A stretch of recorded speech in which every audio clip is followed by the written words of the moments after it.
Give it time. I've got this gone too, so the volume has gone back a little bit. Okay. Ready? Really well. Okay, I thank everyone for this, for turning up today. We're at this last meeting of this training. Before we start, I'd just like to acknowledge Pastor Queen Elizabeth II overnight, and could I get everyone just to stand for a moment?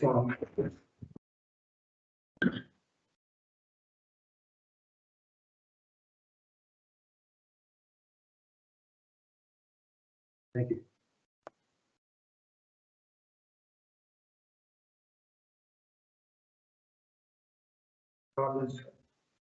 Chris will be here very shortly. She's running late, but she's not an official apology, so we'll move on to the public forum. And just remind speakers, we've got 5 minutes for public forum each. Week.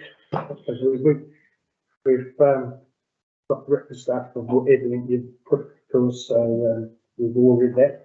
So first up, we've got Peter talking about the Valley Museum. Yeah, well, thank you.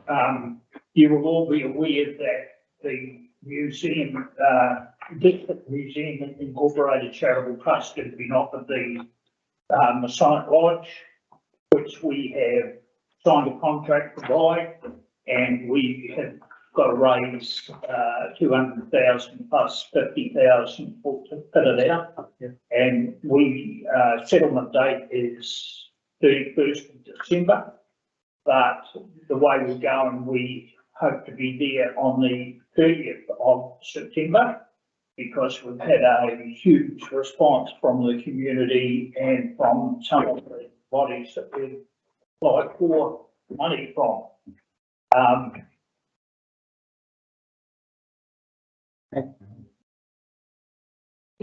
So I haven't got the application that you got in front of you. I know what we've applied for, because the museum's going to be open to the public. We would like the same terms and conditions for rates plus the water rate as we get on our current building. Our current building, the old Methodist Church, the Lions bought it in 1972, 1984. They built the annex on the back of it for the museum, and then donated the building to the museum. Mm-hmm. And Mr. Lee was in the Lions Club at that time and in the community board, and he got it passed by the Rockstar Borough Council that didn't pay rates, and that's how we have that area rate free. And we would like the same terms and conditions to our new building, because it's going to be open to the public, and it's part of the heritage of the valley. The other part of the application was we applied back in April for the cost of the LIMS report plus the engineer's report. But it was pointed out at that council meeting by the real estate agent on the community board that we didn't have a signed contract. That was my fault, because I thought no use signing a contract if we're told that we've got to do $200,000 of earthquake strengthening. Mm. But we've now got a signed contract, so I would also like that you go back and add that in your. Okay. Right. Anyone got any questions for Peter? I see, just looking through, you have a plan, for a financial plan for how you're going to run the museum. Yes, yeah.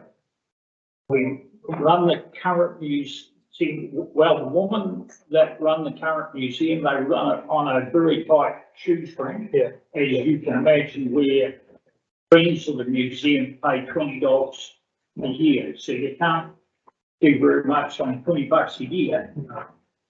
But the fundraising we have done, from the community is that the honours board, if you put in $500 or more, you went on the honours board, and we've had a lot of families in the district that have funded $500 to $10,000. This is for the initial purchase. Yes, for the setup now. Yeah. No, I suppose the main concern that I have is the ongoing running, once you're up and running, is being able to fund, the costs. Going forward, Yeah, going forward. well, I think that's a discussion for another day, because I would, Central Otago Museums have now Yeah. formed a committee. Yeah. And the museums are all working together. They're not all doing their own thing. And I'm also a trustee of West Otago Museum, as you know, because my interest is in tractors and big machinery, and that's not what we've got here. We've got some absolutely brilliant treasures in that museum. Have you been through it? Oh, a few years ago, not Not recently. recently. We had the pleasure of taking the mayor one morning, and he got carried away with the opium pipe, but That happens. we restricted its use. Okay, thanks, Peter. No, thanks for that. Yeah. Right, I've got a question, Mr. Chairman. Yeah. Just looking at your income, Pete, you've got 19 grand roughly in the bank. You've got 80,000 from CLT, 25,000 from Alexandra and Macmillan. Then in the next line, you've got grants year one applications to Otago Community Trust, which I got an email the other day. You got 50 grand. Yeah. Alexander Macmillan Trust. You've already got 25 off them. Are you anticipating further from them? No. So it's counted there twice. Or it shouldn't be in that line of money to come. New Zealand Lotteries, have you heard back from them? No. And Environment and Heritage. No.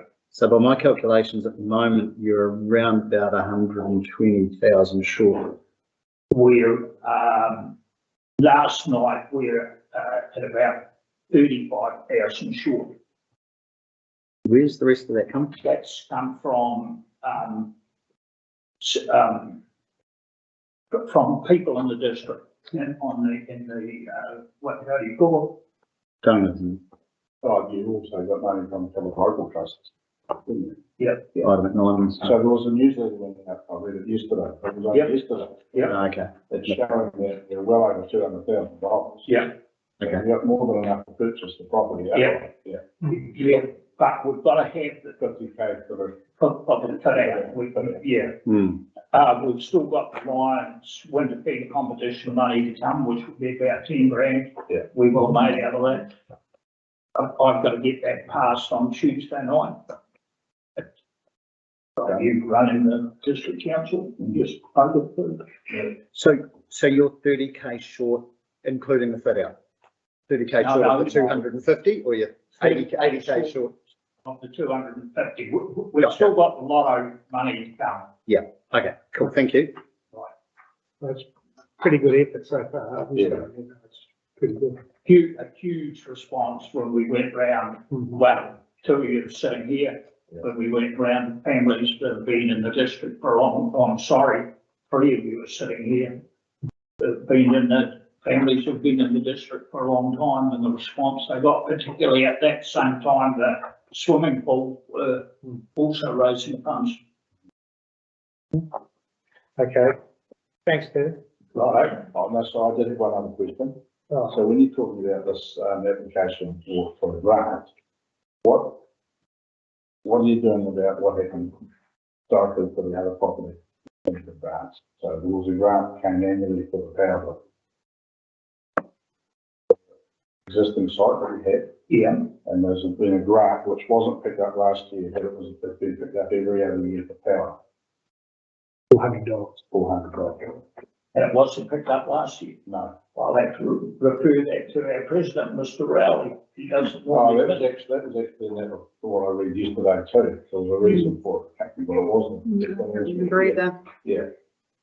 So I'm just thinking about this, and then is that the only grant that will be applied for, or will there still be a grant application for the power that was currently handled on a yearly basis? for the old site. So that's something. Yeah, Because we'll keep both mediums, right? yes, we will. Yeah. The new large buildings in two big halls. And, it will lend itself for changing displays and things like that. We got, 5 big glass display cabinets from the Otago Early Settlers Museum the other day. They're doing an upgrade and they were available and they've leased them to us on a 25-year lease at 0 rent, which I was very happy to accept because that makes me 105 by then, and I don't think I'll be worrying about that. Okay. Yeah. Right, Yeah, great. Thanks, Peter. so I can go home now. Yeah, you can. You can. Can I ask another question totally irrelevant to this? I can't. No. Right, I'll have to, yeah, I'll have to save it to the council for this meeting. Righty, hey. You just set the date, Peter. You set the date.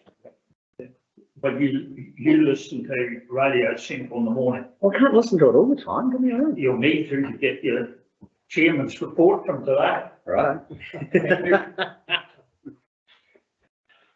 Thanks, Peter. All right, we've got, Richard.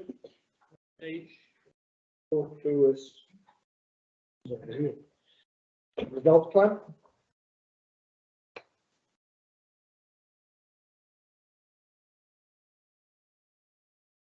This person here is there, but, oh, come up here, it's a bit easier to hear.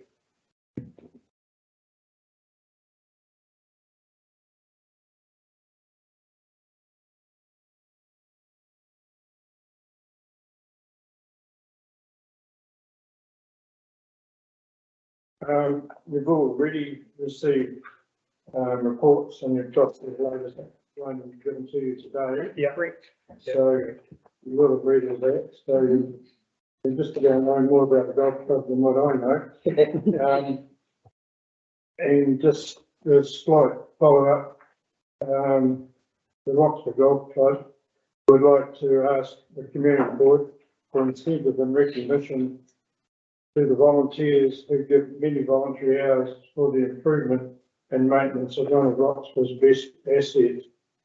And it's been at the 100-year celebration, and it was mentioned many times the uniqueness of the Rockstar course, and we're very fortunate to have it. There's no other courses like it around here, and that sort of keeps coming through.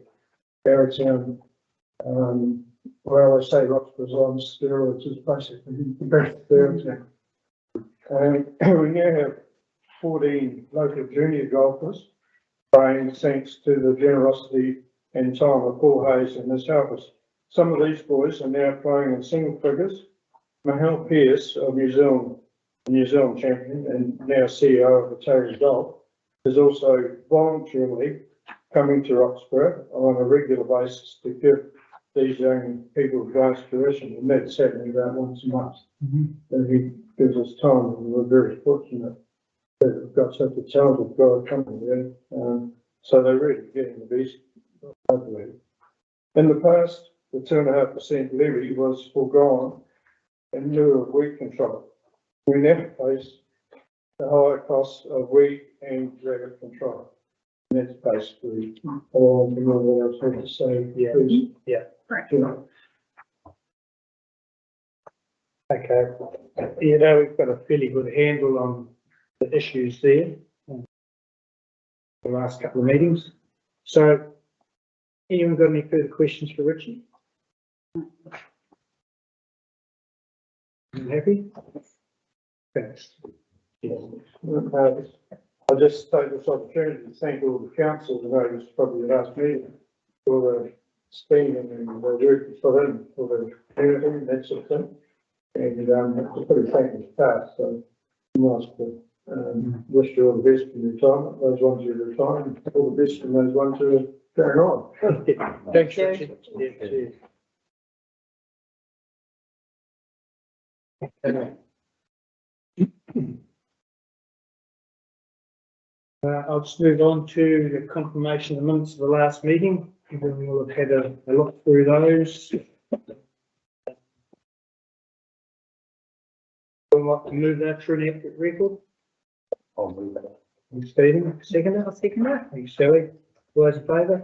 Aye. Against? Carried. Okay.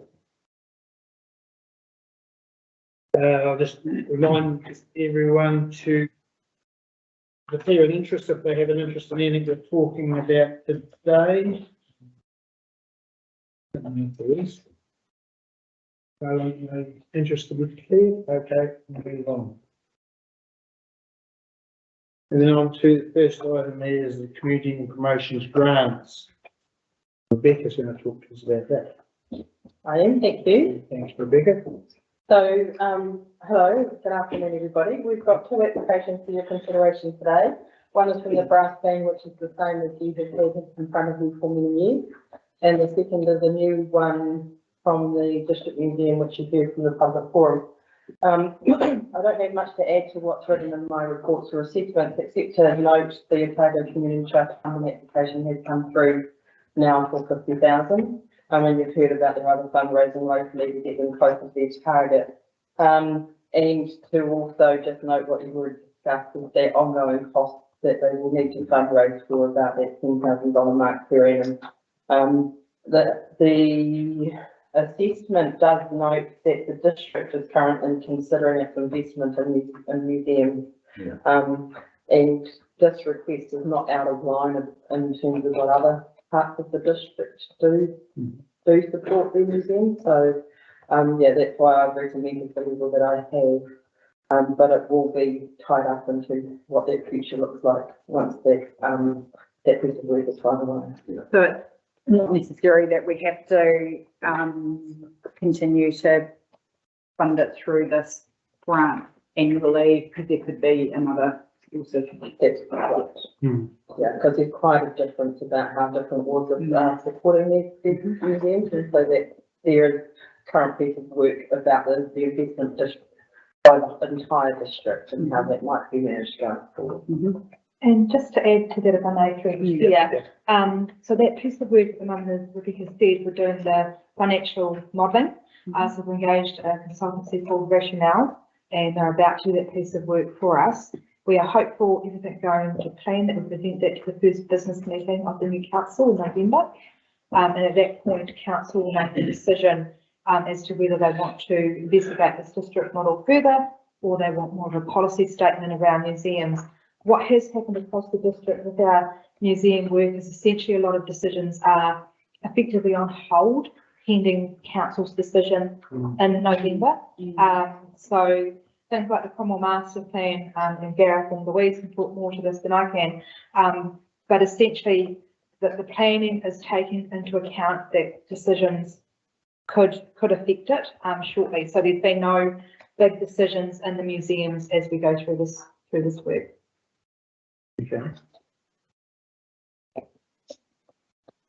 Any further questions on this? I think given a proposed resolution. Yep, deal with that. Yeah. Here's one I prepared earlier. Some of the other boards, there's a bit more juggling involved, so it's a bit more convoluted, but. Oh, thank you, Wayne. Can we make it a little bit bigger? Yeah. It's beautiful. And ditch. So it's received the report and accepts the level of significance, allocate $2,000 to the Rockstar Pioneer Energy Brass Band from the 22-23 community grant budget, and allocates $1,786 to the Teviot District Museum Inc. towards operating costs, the ODC rate for the 22-23 community grant budget. So that's, yes, C is a one-off really, isn't it? That's what they're requesting.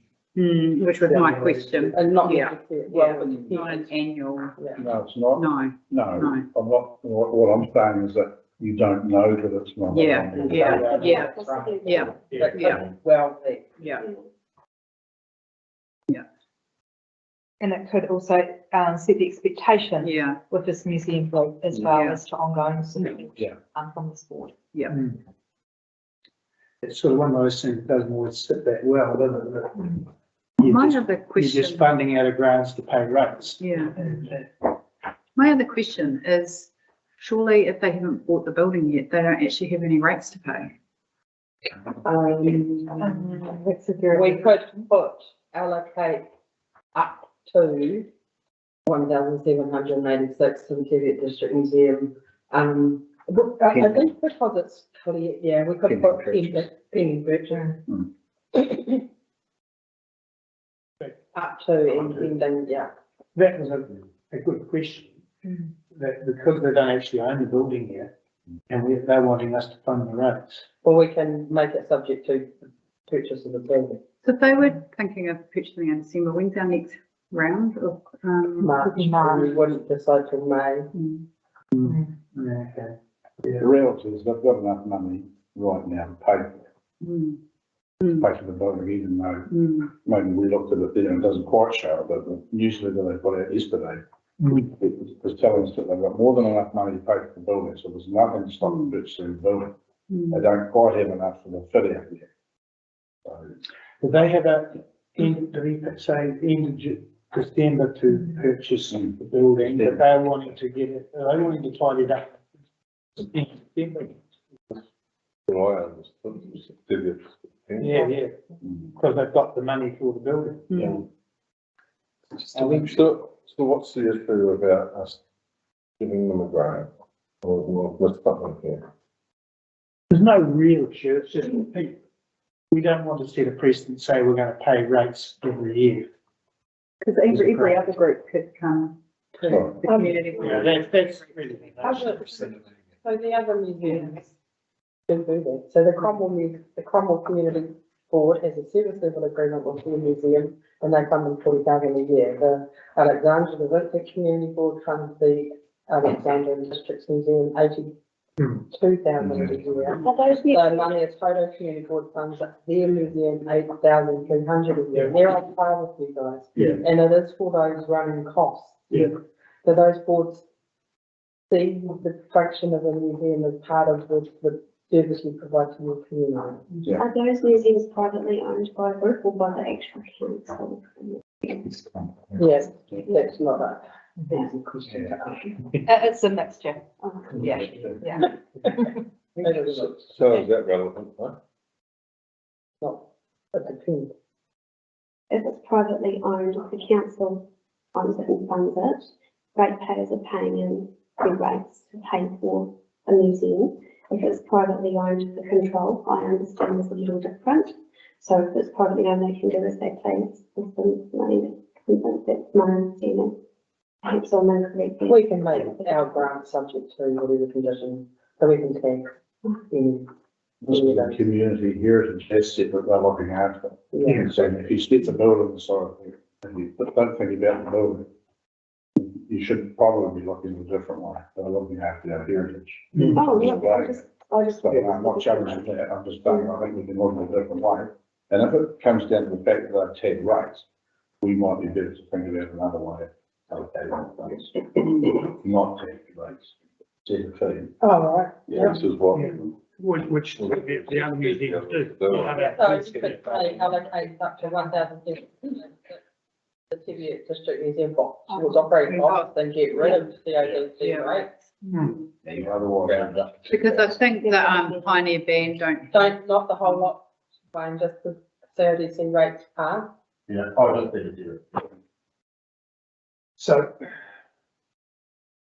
Subject to the purchase of the building. what Tim just mentioned then is a good point too. What if we just round it up to 2,000 and just say. Does only apply to the 1,000, it's not good grant practice to do more than what's been. Next year, they have 5.1. So take it back to, have Let the me double check. I'm pretty sure. common guys give their museum 40 grand. They've got a bit of a different situation there. So it used to be run by, my understanding, and I'm not an expert on it, but my understanding is that the community board used to run the museum and the trust took it over. And so they see themselves very squarely being liable to run the museum should the museum trust ever or stop whatever it might be. Yeah, I think that's right, so funding level Yeah. agreement. So that's why it's the thing, the agreement. Whereas Alex used to be partly funded by the council, district-wide, which is no longer. But we own the building, so we pay the rates on the building ourselves. We or the board, I can't remember which. So it's complicated. So that's why that district likes to support it happening and try and get it better lined up. Has there been conversation? I know I've been almost negligent the number of meetings I've missed at this board. It's been really unfortunate timing, but pulling the lens back a bit, has the board ever had a conversation as to this is a really good idea? Because at the moment you've got passionate people saying, hey, we need this money to make a really good idea of ours happen.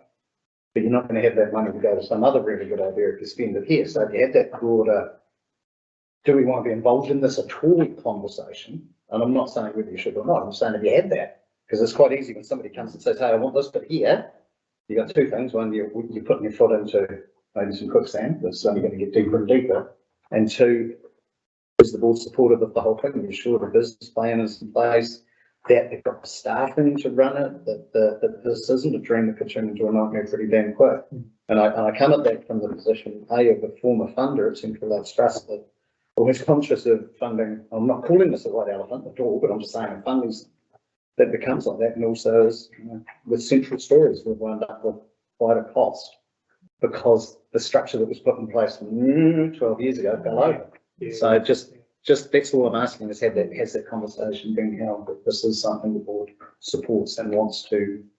Well, I initially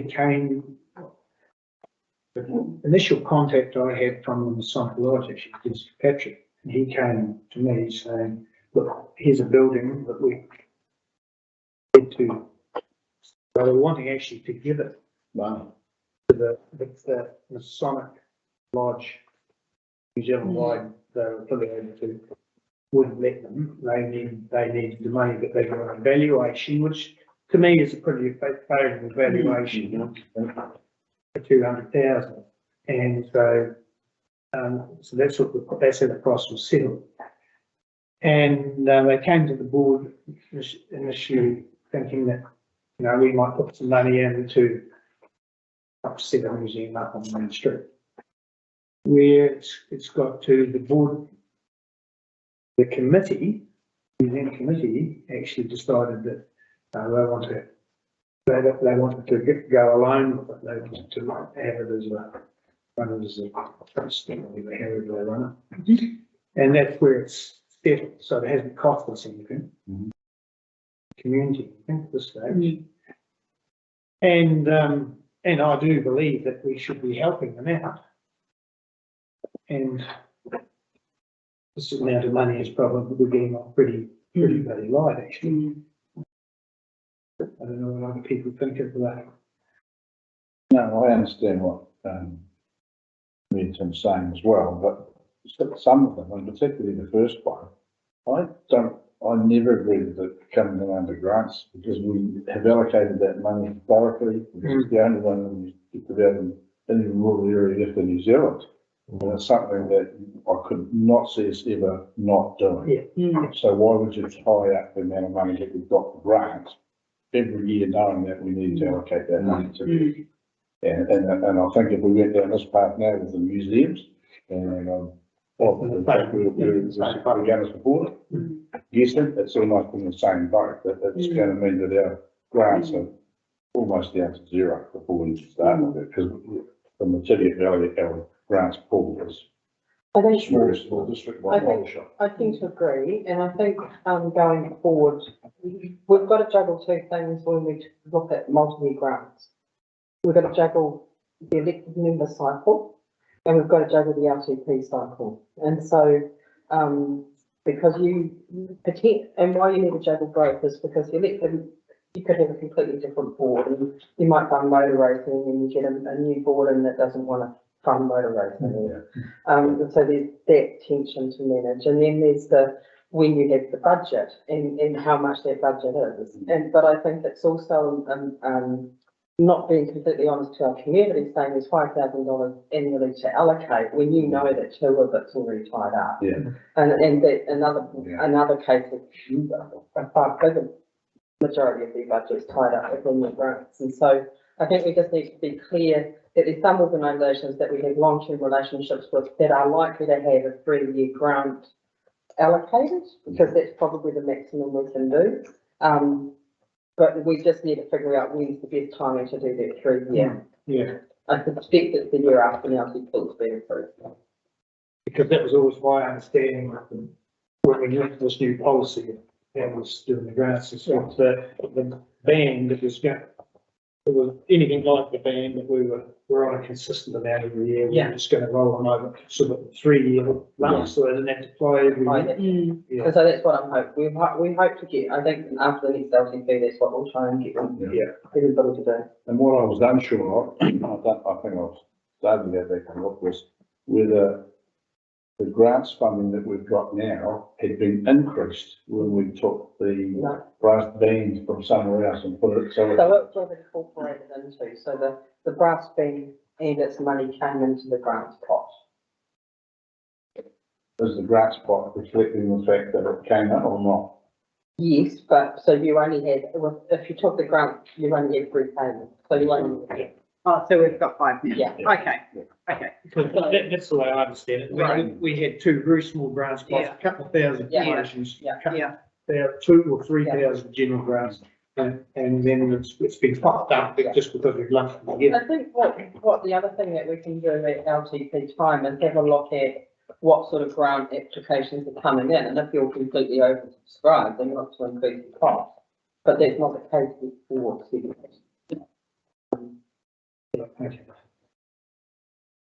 Okay.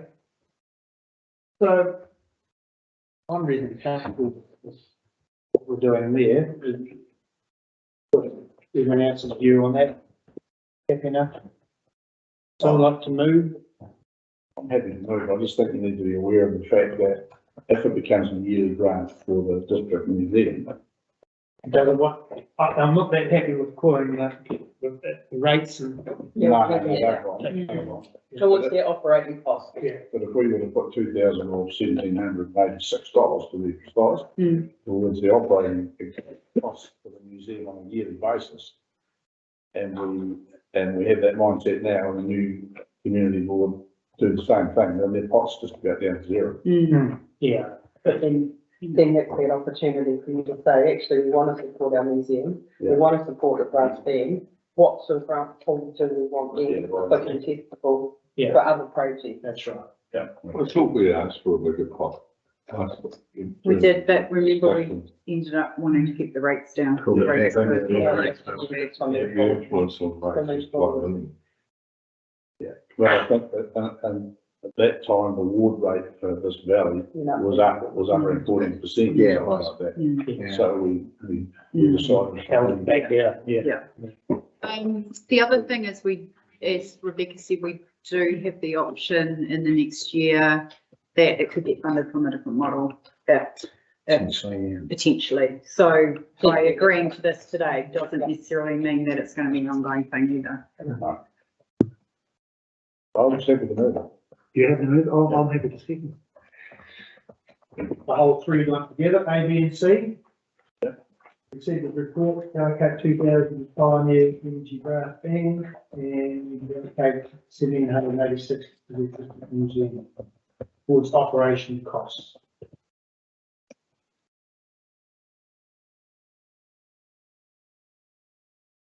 Everyone happy with that?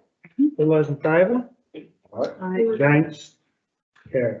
And just before I finish, I'd just like to thank the board for their service. It's been a pleasure to work with you all and wish you well for those of you who are retiring, step aside. And, yeah, I look forward to working with the new board. Thanks, Rebecca. Thanks, Rebecca.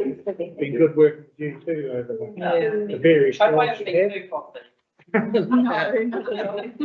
No.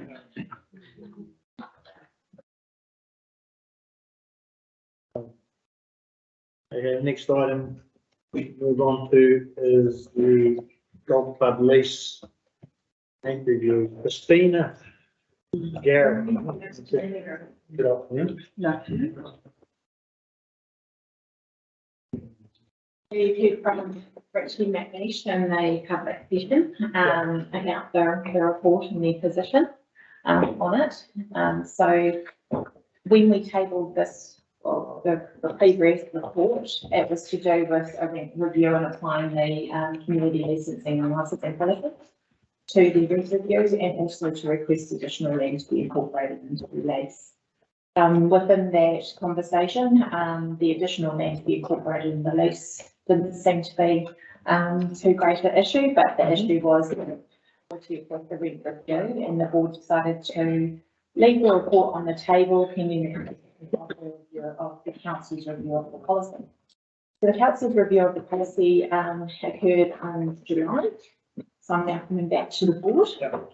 Just to recap the points that were reviewed on the policy that the council changed was the definition of the income, some wording changes to clarify the definition of the affiliation fees, how the rent is charged to groups with no membership, and the simplification of the process of granting licenses to adjoining owners.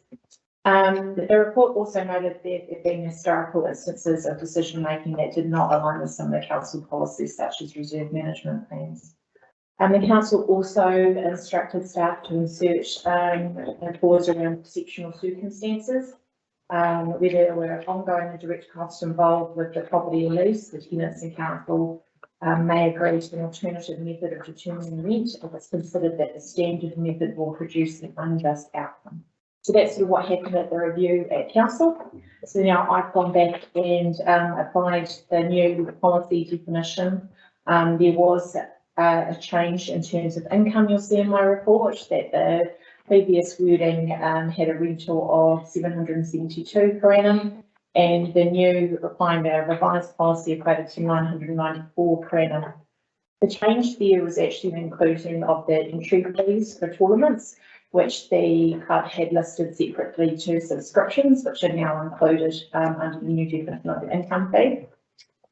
And I looked at applying either amount to the club is still consistent with what is occurring to other golf courses around the region, and that's really important in terms of the reason why the policy was created in the first place, to provide a equitable and transparent way of calculating rent.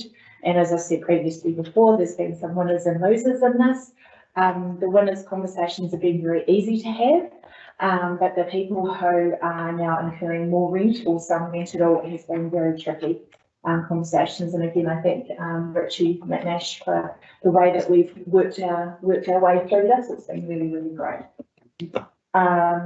And we looked at it in terms of how the inclusion of that exceptional circumstances could possibly apply here. I looked at it from the point of view of the last time we actually left it to lie on the table, the policy would result in a lower rental. And now that because the board left it to lie on the table and the council policy came into place, which is now the rental, I think that is a very good example of a exceptional circumstance to apply. If you're looking at sizes of clubs and things like that, you have to consider that the policy has a percentage of the income, so that our larger groups getting larger income will be charged more, and our smaller groups will be obviously charged less with the percentage of income. So that's sort of already been looked at. So in conclusion, the recommendations that I have made through the report is that we apply the previous licensing and licensing policy amount, that's 772. Now that does have to go up to the board if we go away, the council, if we go away from the policy. So I'll have to do another report here. And also to confirm the varying of the ground size for the lease as well, to incorporate the area of parking. Any questions? The amalgamation of that car park into the golf club reserve, I think is common sense. It's going to be not an issue. Look, exceptional circumstances there, and you've alluded to the revised policy resulting in an increase up to 994, and we're bringing it back to 772, I think it was, something like that. Would that not apply as if we said with the amount of work that's required to keep that golf club in the condition it is, as rabbit control, weed control, it's the gateway to Rockstar really, and it's looking the best probably ever been as far as the yellow flower in the spring. It's no broom there now, and whether, because we have had in the past a rent reduction for weed control, and it seems to me that with the rabbit control that they've done, with no help from us, if they did come to us and ask for some help with the rabbit fence, and we didn't agree to that, and they did it themselves, and the rabbit issues that we're going to have with Grover's Hill, and I know that the stand are going to do rabbit control and rabbit fencing as well, that everyone in that area working together will actually benefit that whole area. I'm of the view that we shouldn't charge a lease, or we should give them a remission on it. They're still paying their rates, they're still paying for water. They've got, which is stated in Richie's letter there, that they've got a fairly wild sort of a creek at the bottom, Golf Course Creek, that every now and then it's significant cost to bring that back from a flooding situation. We were lucky last time the council did do it, but they normally just cover those costs themselves. So that's my view, and I'm happy for anyone else to state. I'm of the same view actually, because I think they do a remarkable job, and I think it's probably quite a tricky golf course to keep as well as they keep it. And you know, I was even thinking, because this is kind of a bit of a surprise to them, even if it was like a 5-year rent reduction until maybe they got, until maybe they increase their membership, or there could be like a threshold of membership or something where they were getting more members. And also, I guess we've taken away a little bit of the income. We've taken the caravans, the motorhomes away as well. I don't know how much that generated, but that has also been taken away. Yeah, okay. Sorry, I know. I 100% support both your position. But for me, you can sit there and assess someone's income and determine a rent based on that. But when you're looking at cost to run that facility, there's no difference. I wouldn't think running that facility as there would be for the common facility. So it's about the money that you've got to actually spend on it. And whether they act exactly comparable in cost, I don't know, but the cost to run a golf course like that without our volunteers would put it out of any viable business proposition.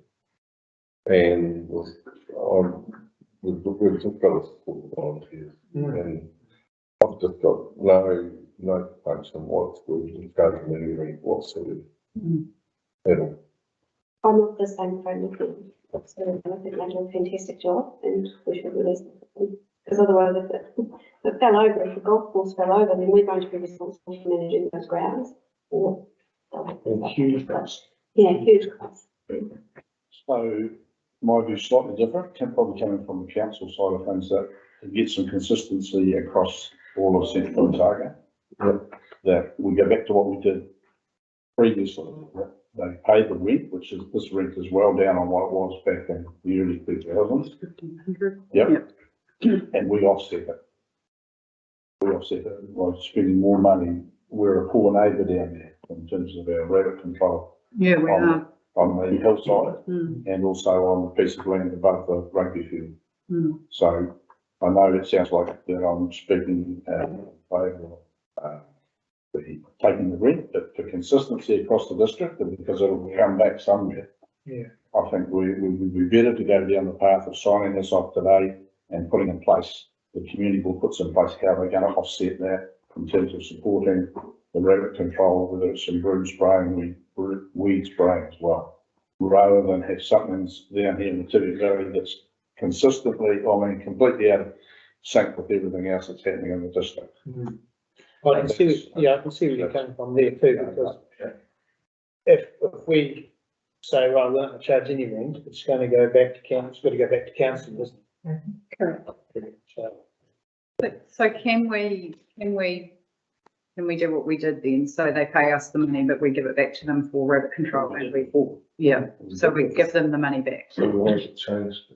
I don't know why it changed. I had to look this up. I asked some questions and looked back and there's a pretty good report in here that tells you the timelines all the way back to 2004. But that's what we did in the past. We went and gave them some assistance for sprays and. It's just the right policy, wasn't it? You call by that policy? I don't know. Yeah, maybe it was. In which case your solution will work because you need the council's permission to breach the council policy if you didn't charge. But once you've got the money in your pocket, you'll be pleased with it. Yeah. So it means that we can actually, and it sounds like, if you're on the golf club and hear the story, you'll say, those nice people, they're charging. But if we offset some of their costs to help and be a good neighbour in terms of the weed control and the rabbit control, that it can to a similar value, then it's a neutral position. And it means we're not out of sync with the rest of the district in terms of the policies. So through the chair, I definitely encourage you all to think about your other community groups here. Around the table, I know we've got like the pool. They're a bunch of volunteers as well, similar to the golf course. They do amazing work for fundraising for that pool. They're going to be subject to the 2.5 in 5 years' time. Before now, again, we've got a pool yet. Again, we've got I can think of the youth group, I can think of the bowling club, I can think of all of these really fantastic community groups that, staff are having to go out and have these really tricky conversations, and they are tricky, as I said. And I think you need to take that into consideration. You also need to take into consideration district-wide as well. That again, as Stephen said, you don't want to have something over in the Teviot Valley. That's the whole reason why we've got this community licensing policy, to create it so it's transparent.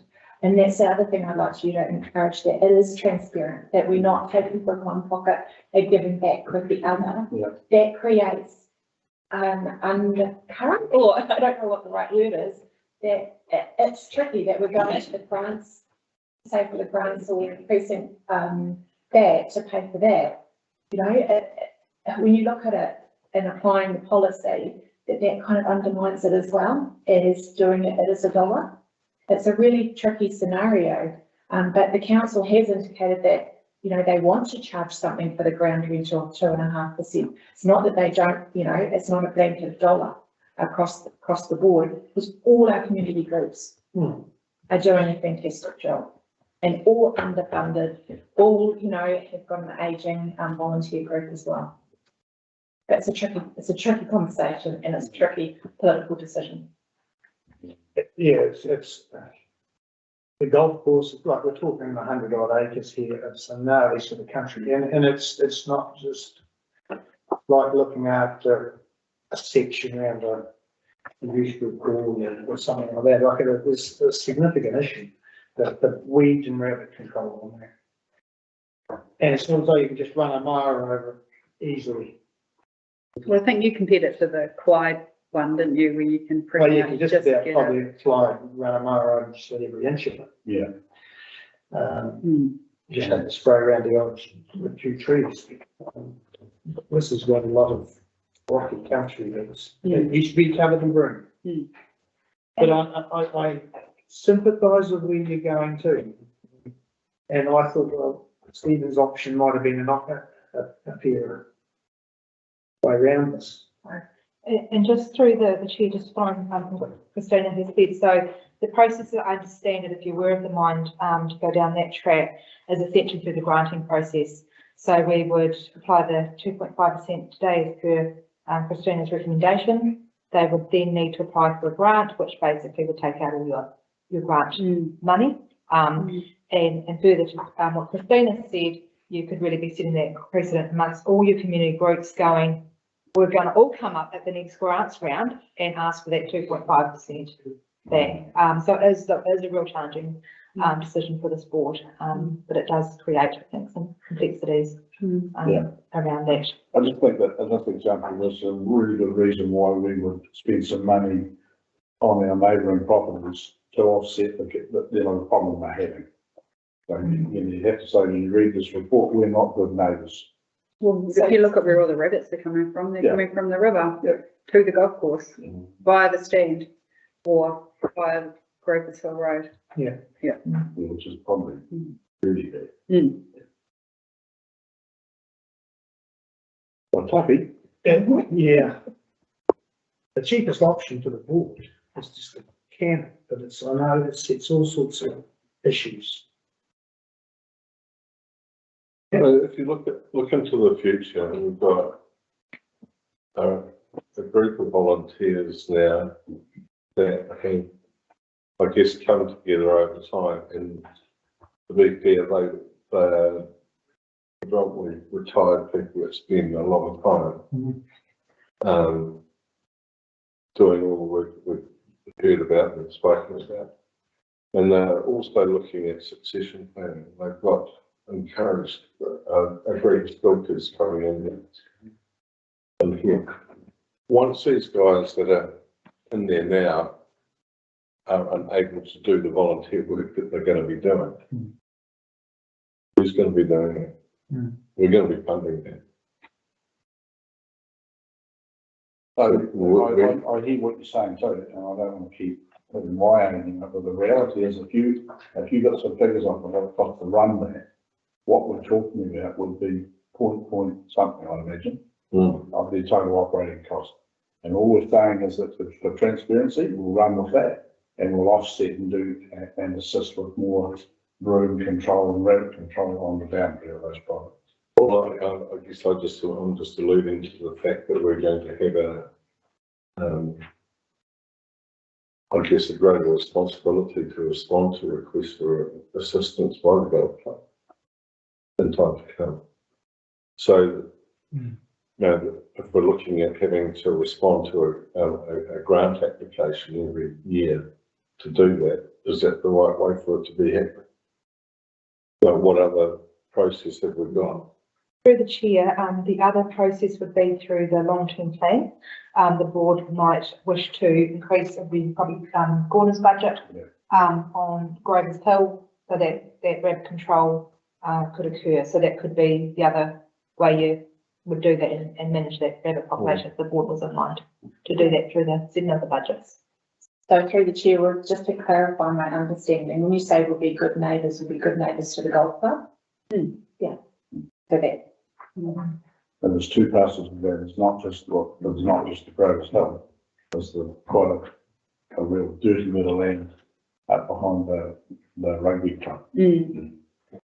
So that GDP bit of land is actually a part of the Rockstar. Can you remember them? Of which there's only the rugby club. My understanding and research there. So it's actually part of their ground. Leased to them. But they're almost they're actually they're pretty much in default. Recess, I suppose not default. There used to be a rugby club, a couple of teams, junior rugby, senior rugby, hockey. What else was there? There was AMP's gone now. They still own They still own a shed, which they let the golf club use for their And we maintain golf all carts. the great players on it. It seems like golf has become quite a thing for the kids though as well. I had Joe from Sports Central come and see me in the shop this week, and she'd just been at the school, and golf was the hot topic that came up, and I think the kids are really keen on maybe getting some nets, or they want to have a driving range. Yeah. And they're also looking at getting a simulator, and I don't know what that means. But yeah, golf was like the kind of the hot topic for kids recreation, and there's a lot of school kids that use that golf course as well.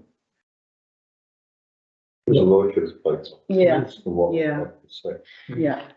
The one issue I do have is when you just say, oh, we should be a good neighbour, we should spray our broom, which we should anyway, spray our broom and look after our own rabbits. Yeah. That the golf club are using volunteers Mm. to do their block. It's not just us saying, oh, we'll do our block.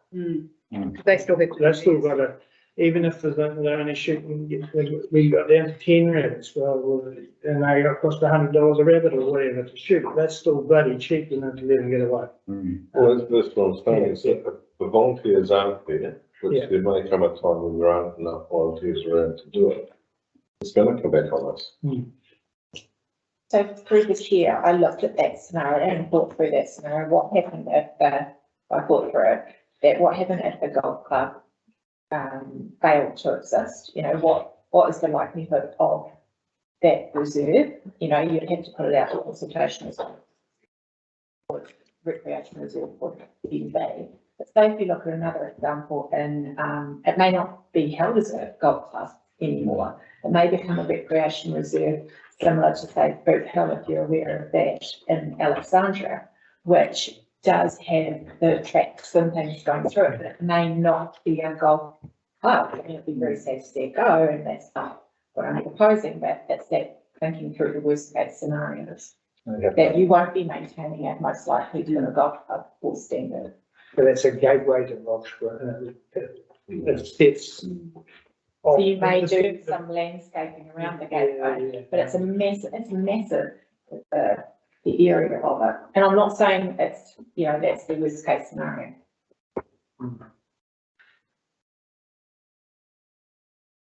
So this is the issue, I mean, there's the issue for rent, or the prospect of having to support it. We're actually trying to deal with.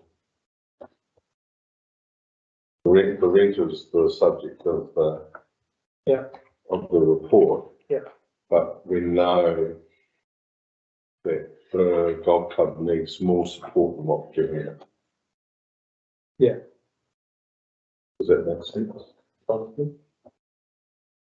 Just through the chair, just want to thank Christina. A lot of work has gone into dealing with this, and it's been quite a tricky situation. I tend to agree with a consistent approach. And I mean, ultimately it's your decision, but it creates so much more work down the line if we are consistent in this approach, considering we've adopted this policy.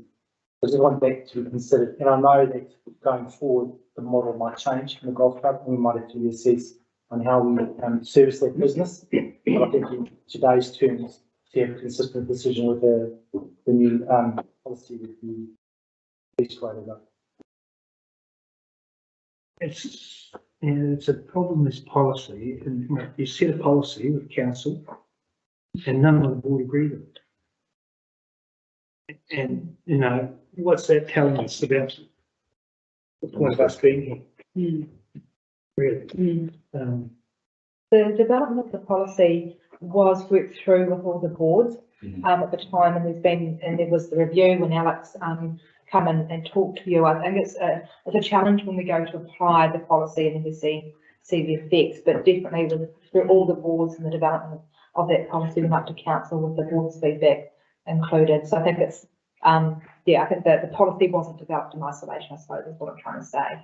But of course now we're faced with a situation where the result feels unjust for the board. Yeah. But also considering they used to have it waived, so I suppose that's part of the issue, isn't it? You got it from a council perspective through the chair. We 4 years ago, it was compiled, not just the golf clubs, but every rugby club and everything that used council land. Because remember, this is council land, not board land. I mean, I know that we treat it as board land as we should, but it is council. And it was a bugger's muddle beyond all belief. And there were aspects that you could look at and go, that is charged like that, because 50 years ago, the chairman of the board or the chairman of the mayor or whatever was a golfer or was a king bowler or was a whatever. And so we said, look, we've got to get some consistency here just so it's transparent. So I fully agree with Stephen's view that you would actually have to go to the council and ask to breach the policy in the first case, which a whole lot of rigmarole don't think you should go through. So the take with one hand and give back with another, I think, would be, if that's the direction you wish to go, the way to take it. But also, I take your point about Clyde around it, and that one of the aspects with the golfing policy is, okay, well, that this policy is related to golf, is okay, you've got 100 acres of community land that you're getting to enjoy. So I can look at Clyde and go, you've got 50 acres of community land that the 300 members, and God knows how many over summer, get to enjoy. And you've got a couple of $100,000 in the bank. So it's fair that the community should get some money back off you. Here, you've got the club twice the size with probably a tenth of the members. And so when you can say, well, it's fair that the community gets something back off that club, I think here the balance is tipped. That what those members of that golf club provide back to the community is actually greater than what they take. So I think that's where what Stephen's saying is, yes, you've got a policy that you need to abide by. I really appreciate as mayor if you would, but I think it's then open to you to go, okay, in this case, and yes, there is that risk, and you're totally right, Christina, that other clubs will go, hey, what about us? And then you have that hard conversation with those clubs. But you could go to any other club and say, are there, how many, Richie, 30 people? We're 80 members. Yeah, but how many are actually doing the money? How many are doing the work? Oh, yeah, 20. 20 odd people looking after 100 hectares of gnarly ground. And where does that balance tip? And I think it does tip the other way. So I think the process needs to be, as Stephen said, you take with one hand, but I'd be thinking real hard about getting back with the other. Because, gee, they've just work, and I'll never forget John Key and Coops and helicopters sitting there because they were told this was the best country club to come to in Otago. Yeah, that's not bad publicity. So yeah, that's just my 5 pennies worth. Yeah, and the community also gets to walk through there as well, Yeah. which that doesn't happen at a lot of golf courses. You can normally use that as a recreation. No, that's why I think it's really easy for us to do an offset. Yeah, yeah. Well, I think the offset, I like the offset idea better than us just saying, oh, we'll be better neighbours and look after it. Yeah, but I don't like that idea. Yeah. You need to help them look after their. Yeah. And if it's an offset, I'm happy with that. Probably pay a roundup bill for a year. And I think it would be good if it didn't have to come out of the grants budget either. Well, no, I don't think it should. Yeah, I think it should come out of the grants budget. We're wrong, yeah. So then in the long-term plan, then we have to plan for it. That's partial reserves budget. We'd have to give them some more money. The immediate consequence, if you go down that track today though, I think would be the grants, that's your only discretionary fund this board has. Yeah. So I think that would have to be the solution. And of course my colleagues can think of another, is there another solution if they were reminded to do that today? I can't remember. No. Yeah. There will be consultation on the annual plan next year because it's year. Very likely. So the annual well, plan. no, surely. So that would be a year sooner than the 18. Yeah. We're only talking. Yeah, actually, yes. Yeah, so that probably covers that. Yeah. What was it saying? We'd like to consult on the annual plan next year, so it could be picked up as part of that. I don't think it's a So good. grant of the Well, you might increase your grants budget or your reserves budget by whatever the number is. Approximately. Yeah, because putting it into the parks budget doesn't, that's the contractor working on there, it's not the, you know what I mean, doesn't believe that, not handing the money back. Yeah. Right. Okay. But you could say to the community, I'm sorry, I haven't got the paper open in front of me, but the amount roughly that it is each year would be taken from the reserves budget to the grants budget to assist the golf club. Yeah, we have to be in the grants budget. Yeah. Right. So A few circles now. it is circles and it's a mess, but it's a less and less than what we had before we put in this policy. By a long shot. And it's recognising an exceptional circumstance, which is what I think is so. So for any improvement in our contribution to any of these community groups, we've got no access to funding in any budget anywhere apart from our grants. Yeah, which you can increase in your LTP. Isn't it? It wasn't my mouth moving. Oh, Cutting behind Steve. So, That was a big. So, What other? yeah, Discretionary budget. The recreation reserve budget, and so it depends on the nature of the thing that we. So the main would be like, if it's the reserve fund, the contribution to that capital works. yeah, And that's capital. Yeah, so that's a budget specifically for that area of work, I'm not sure what that looks like.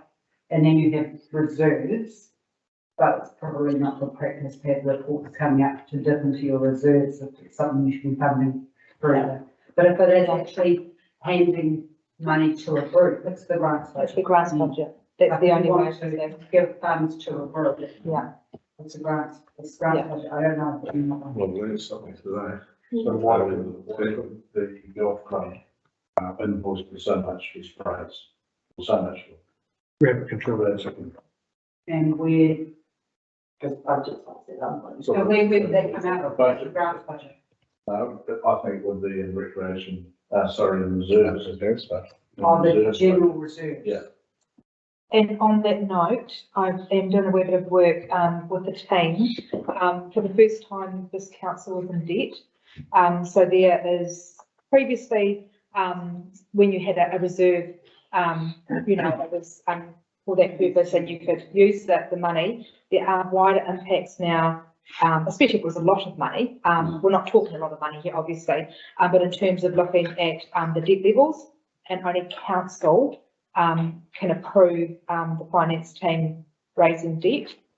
So I think there's a conversation to be had with the new council, just how we manage that without having loads of papers coming up to council all the time around that. But general practice, as Lou said earlier, you really shouldn't be dipping into reserves for things like that. They really are your rainy day funds or for capital expenditure. It shouldn't really be for like operating So expenses. that's where you would put it in your annual plan or your long-term plan. Yeah, It's yeah. funding that you want to provide for. Yeah. And we should be through those processes. Yeah. So sorry, when's our first opportunity to do that then? Did you say next year? June? Yeah. to July 1st next year. We'll be- Right. we'll be back in. So through the chair, and through the support of the governance team, could we include another, clause within our resolution number, C, to say, that staff are instructed to increase the grants budget through the annual plan, to such and such. So what I think the better process rather than a resolution today, because what will need to happen for this time is they will need to come up through Rebecca's process in March. And I'm sure we could do something where we didn't charge or something like that, come in the interim, like charge a penalty or something like that. So if the team was to raise, so we charge the 2.5, but there is an agreement here today that the board will look at this as part of the grants, and when that comes through the call in March, we'll need to deal with it this time. Then what will happen with every board as part of the annual plan, we will be going through all your budgets and talking. So the opportunity will be there for the board to address that as part of the annual plan. Right? I would suggest that there's a resolution that states that the Rockstar Golf Club is encouraged to apply. For a grant. Yes, Right. something like that, Yeah, that's acceptable. And so that is the board encouraging the golf club, which indicates that they're going to be willing to pay, so that the golf club is willing of a level of comfort that they can come. Wayne, did you get that? Yeah, operational costs again. I've written something somewhere. Yeah. It shows you that it's coming out of one end, but as likely to go back in the other. And not tagging it to the rent, tag it to operational costs. We'll just say encouraged to apply for grant. Well, we're the only board that's had this issue. No. So how many of the other boards have had this issue? For golf course, Go. Well, for any community group that needs support. To As I me, said, that it's a very tricky conversation when you're increasing costs, Mm. and it's a very easy conversation when you're decreasing costs. And the same things come through again and again, that they're low for volunteers on the ground. What their volunteers have to do is a core group review. And yes, while we're talking rabbits and we're talking controlling, the ground. If I talk to the youth group, they're talking about having to apply for funds to then be able to provide the educational programs for your youth group work, and then also having the people on the ground. And now they've got a building to maintain here in Rockstar. Oh, yeah. It's very similar things running through all of your community groups. Yeah. Okay, right. You've got a resolution. I've got a C, Just read it out and we'll just see if we will. notes that the board encourages the club to apply for a grant through the community grants process for operating costs. Little bit, it doesn't have to. Absolutely. coincidentally might be the same value. yeah. Yep. So to stop that process, you? Okay. That looks like our only option through this in the past few years. And so B would remain the same? Sorry. B would remain the same? So B is that's 772 per annum plus GST. That will stay the same and we'll just add C? And then I'll still need to go up to council to ratify. Yes, yeah. Okay. Just make sure that. See, you got a different setup to this. My computer's changed to a different setup here. I can't find something. Oh, yeah. Oh, yes. Yeah, how it's split down the middle. This year, Gareth had a very good point here to stop the need to go to the council, and now that we're looking at it from this lens, the recommendation could be that actually we go with option 2 to say that it's 994 per annum, that way that it's consistent with the revised policy.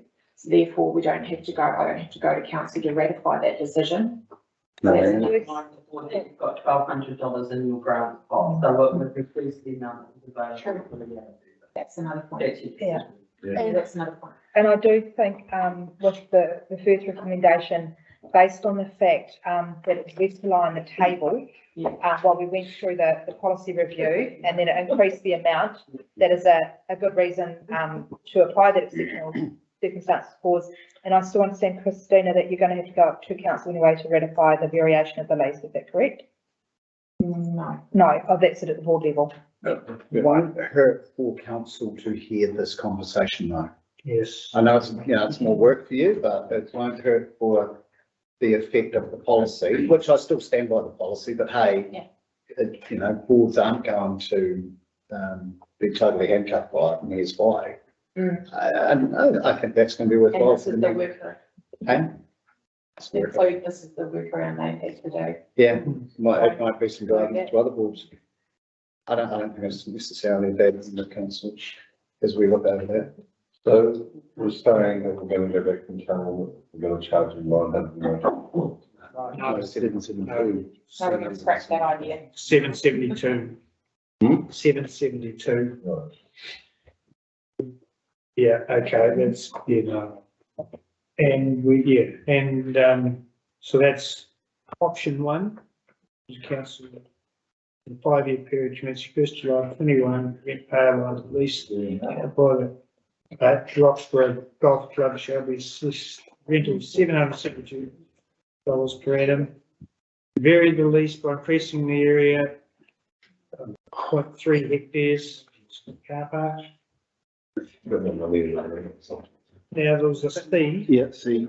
So that's I've it's got got 1 and 2, but it's really A and B. and Yeah, and then C is, notes that the board encourages the club to apply for a grant through the community grants process. Yeah. So that is all. Yep. I'll move that. I'll second that. Stephen? All those in favour? No. Very quiet. Against? Okay, thank you. Thanks, everyone. Thanks. Sorry to disrupt them. Yeah. I need to say.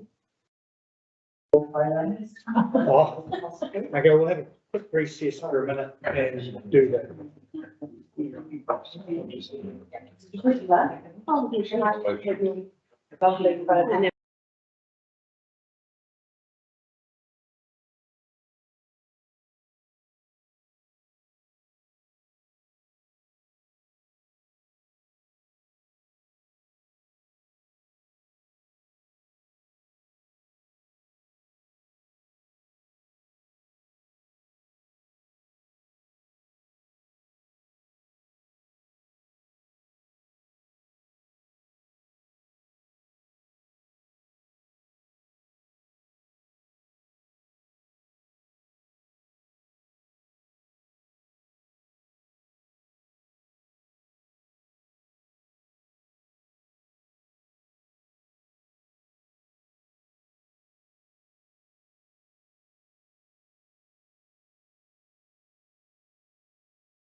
Did you say about application order?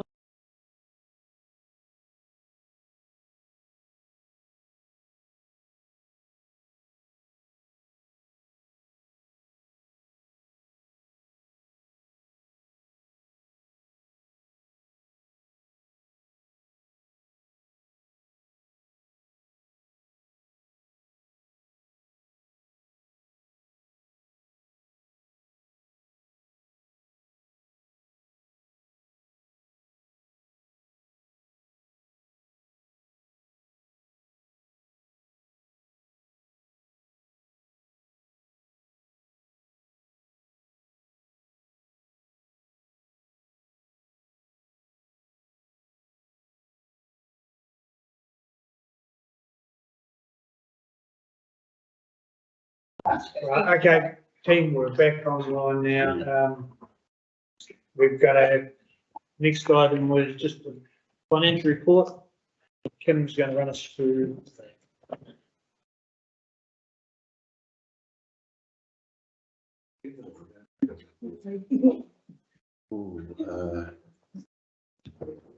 this is the Teviot Valley unaudited year-end report.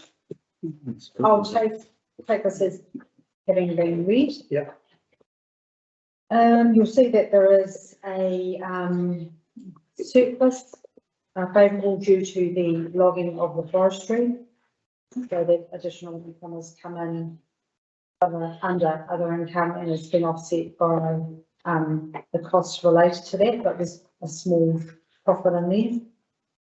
And the variance in the CapEx is basically related to the grant around the Rockstar pool that has been paid out in this financial year, so. Yeah, that's just timing. Yes. Any questions? We had a conversation earlier about how much money we got in forestry, harvesting, and I've got the 80K, does that sound right? I get 101. Yeah, that's what I was asking or something. Yeah, I bet it'd be a body question, or Gareth, who's, yeah. There's two entries in here, I just looked at the difference between. Yeah. So, Which I assume is all forestry, the 196 of them budgeted for. But, yeah. further up in the reporting, every one of those actually. Oh, yeah, 104, yeah. And then it's 196, the logging for income. The Yeah. cost, Costs. yeah, cost of 196 and And then 270 something, I think, for two, yeah. 276 and 196. Okay, oh yeah, 278. Oh no, oh 276, you know, 276. Yeah, 276. Yeah, 276. Yeah. Yeah. And then, Yeah. 76. and then 196 cost. Great. Yeah. Very great. So I do have another question. Yeah. And that's how we manage the pool funding. How that's treated going forward, because in the capital expenditure, we've got 500. Yep. Whereas we are not comfortable with 500. No, 500 has been the grant paid out. So it was put into the LTP in the CapEx area so that we could calculate in the system without calculating rates on it. And it calculated the depreciation, which is basically interest payment on the 250. So it's actually reported as a 250 grant, I guess, and 250 will be repaid. Yes. And the reason I raise that is because when you look at when you go further down and look at the extra, which is The reserve. the reserve, trying to put 500 out that's shown on the other spend, and at the end of the year, we're going to end up with a reserve balance of 1 million. How did that work? How could we start with 1.3, take out 5 and end up with over 1 million again? This is just a forecasted reserves here. I think possibly the 500 should come out of your reserve in the forecast, but as you mentioned, the year end is just, you're just finalising those accounts as we speak with the auditors. So there'll be new reserve balances coming out. Yeah. Oh, okay. Yeah. Yeah. Yeah. Okay. Good. Basically, it's just a rough estimate of where we may end up landing with the worst case scenario.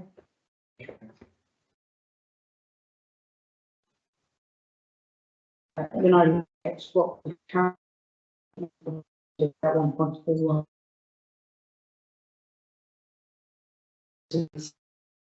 Yeah. Because it, the grant.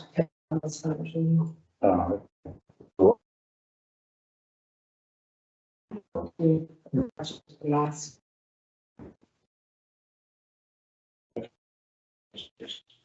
Okay.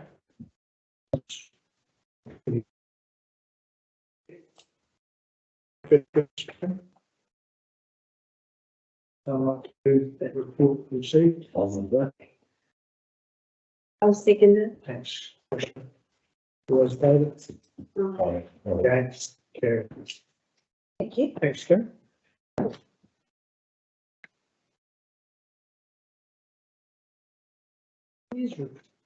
Around.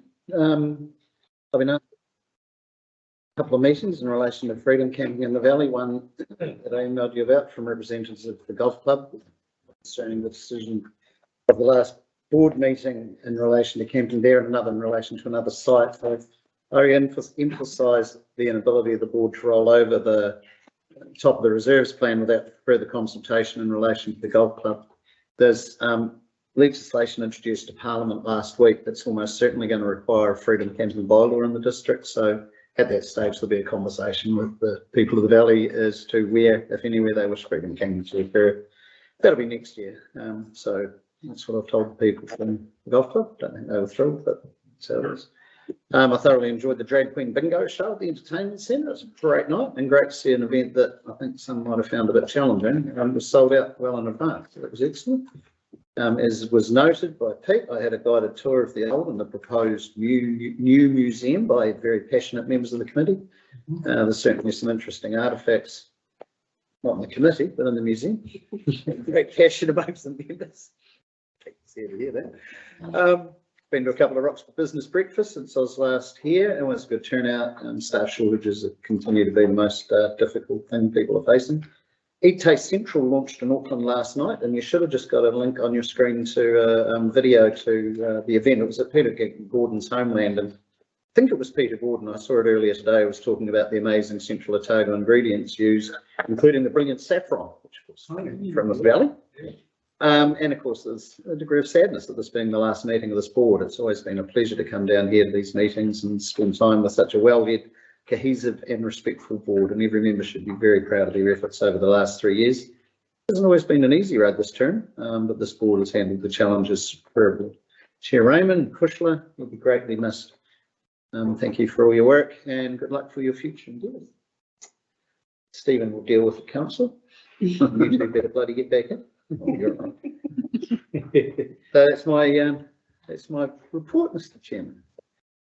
Thanks, Tim. Very good. Yeah. Need report to receive. Someone second it?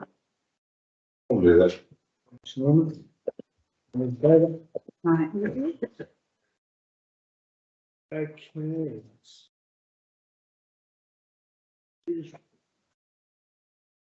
Right. Well, since our last meeting, Teviot Valley Rest Home meeting was on the 20th of June. 22nd of June, we had a pool meeting that was just organising our fundraising dinner and auction, which we held on the 1st of July. Very successful event, and everyone thoroughly enjoyed themselves. Sally will give us a rundown on them. And we made that night. 12th July, attended New Zealand Battery Project TRG meeting in Wellington. It's progressing on, and then the next day I came home to a social impact assessment meeting with Teviot Valley Business Group, and also with the board to give some input to the social impact assessment with Mick Taylor and Adrian Tweedale from the New Zealand Battery Project presenting. Pool meetings, there's been a couple more on the 8th July and the 3rd of August. The pool is now underway with construction, so that's really good.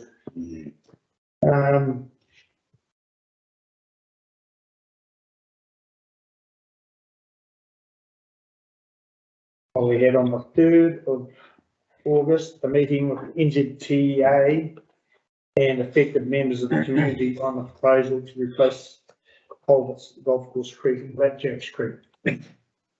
So that's really good news that they're going to do both of them.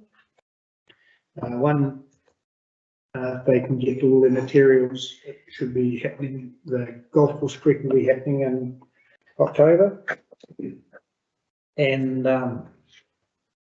Blackjacks possibly 12 months' time. So I thought it was pretty important to get this golf course one done before we potentially have downpours or something this coming summer. So When's that, sorry? Can't say exactly when, but it will mean a week's road closure. Right. And Detour. One of the things that was always a bit meeting as well, one of the things that impressed me about guys from the ZTA is that they've actually given some thought to how short a time they can have the road closed. Yeah. And it's, there's a genuine effort Mm. gone into it. It's not just a blanket, we're going to be doing it sometime this month. Yeah. We've got a program in place that's going to take us about 6 days. When those 6 days are, we will keep you posted. So it's sort of, you know, it says at the start that they're mindful. They are, yeah. And they've had some practice with the one at Pump House Creek there, and they got, I think they were a day or so early getting the road open. Yeah. So that's good. And it wasn't shut all the time either. No. Yeah, yeah, true. It's basically a worst case scenario they present. Yeah. And then did you say blackjacks in March? No, well, it's availability of these big box culverts, so like it's like underpass. Right. And they were a wee bit reluctant, well, the community was a bit reluctant to do it in March, because they were talking March, April, because it's Apple season. the apple season and there's a lot of truck movements around the valley. So they were looking at probably next spring. Oh, yeah. The blackjacks. Potentially, but you know, that can change. But, Yeah. Yeah. Okay, 16th of August, I'm back in Wellington for another battery project meeting. And I had mentioned the meeting that we had at Teviot Prospects. They're not easy to report on these meetings because there's only a small part of them relate to the Onslow project. There's all work streams in progress, and I've alluded to this, is the work stream one's Onslow, and it's ticking away all the time. Like it's just reports are coming back for the reference group of just where they currently sit in the project, and things change. You know, you can't say, oh, this is where it's definitely going this time. And then the next report might be, oh, we've down this and we're going to do this. You know, so it changes all the time. So it's quite hard to report back on. And they are going to, I had a meeting with Dave Darby, he's the head Sharang of the project.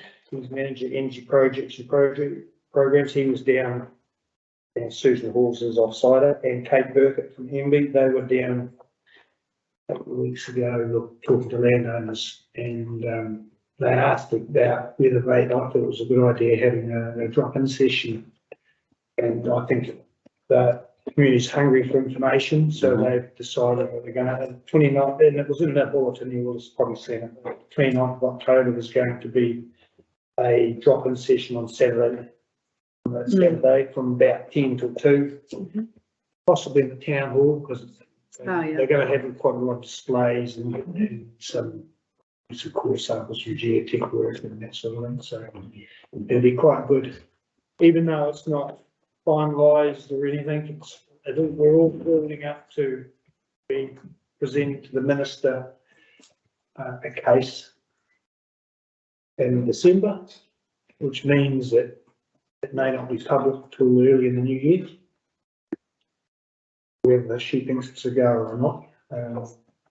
As I alluded to, other work streams in progress is other hydro, which is North Island predominantly, and they have looked at a increasing Pukaki, but that's not like increasing the height. That's not really goer.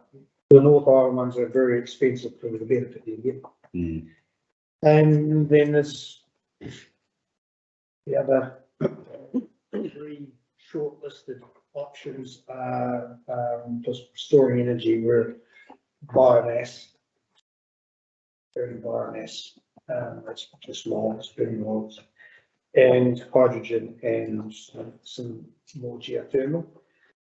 But it's got to be geothermal that you can have ticking away just quietly, and Adrian Tweedale this alluded to the business group that you can't just ramp it up quickly, just blow the place to bits. You know, it's quite The Onslow can turn its back on pretty quickly. The biomass was interesting. They sort of talk about a stockpile, a huge stockpile, and you're looking at sort of 1,000 tonnes of logs going into it every day, and lasting 2 to 3 years, and then they've got to go somewhere if they're not burnt. If we don't need them, they've got to go somewhere before they're with us. So there's 1,000. If we're not in a dry year situation, you've got 1,000 tonnes going in and 1,000 tonnes going out every day. To maintain a stockpile. Imagine diesel being very. How much carbon you burn in this? And the situation is you need to build a plant in the forest. What sexual violence, obviously. And also, you know, the killer's catch. Yeah. What's happening, right? So have you got a feel for where the community sits with Onslow? Where the community sits? Yeah. I mean, there's a lot of inquiry. Yeah. A lot of people seeking information. Yeah. So forth and it's interesting. Yeah, I haven't talked to lots of people about it. They haven't come to me. The landowners are sitting there. I haven't spoken to a lot of them either.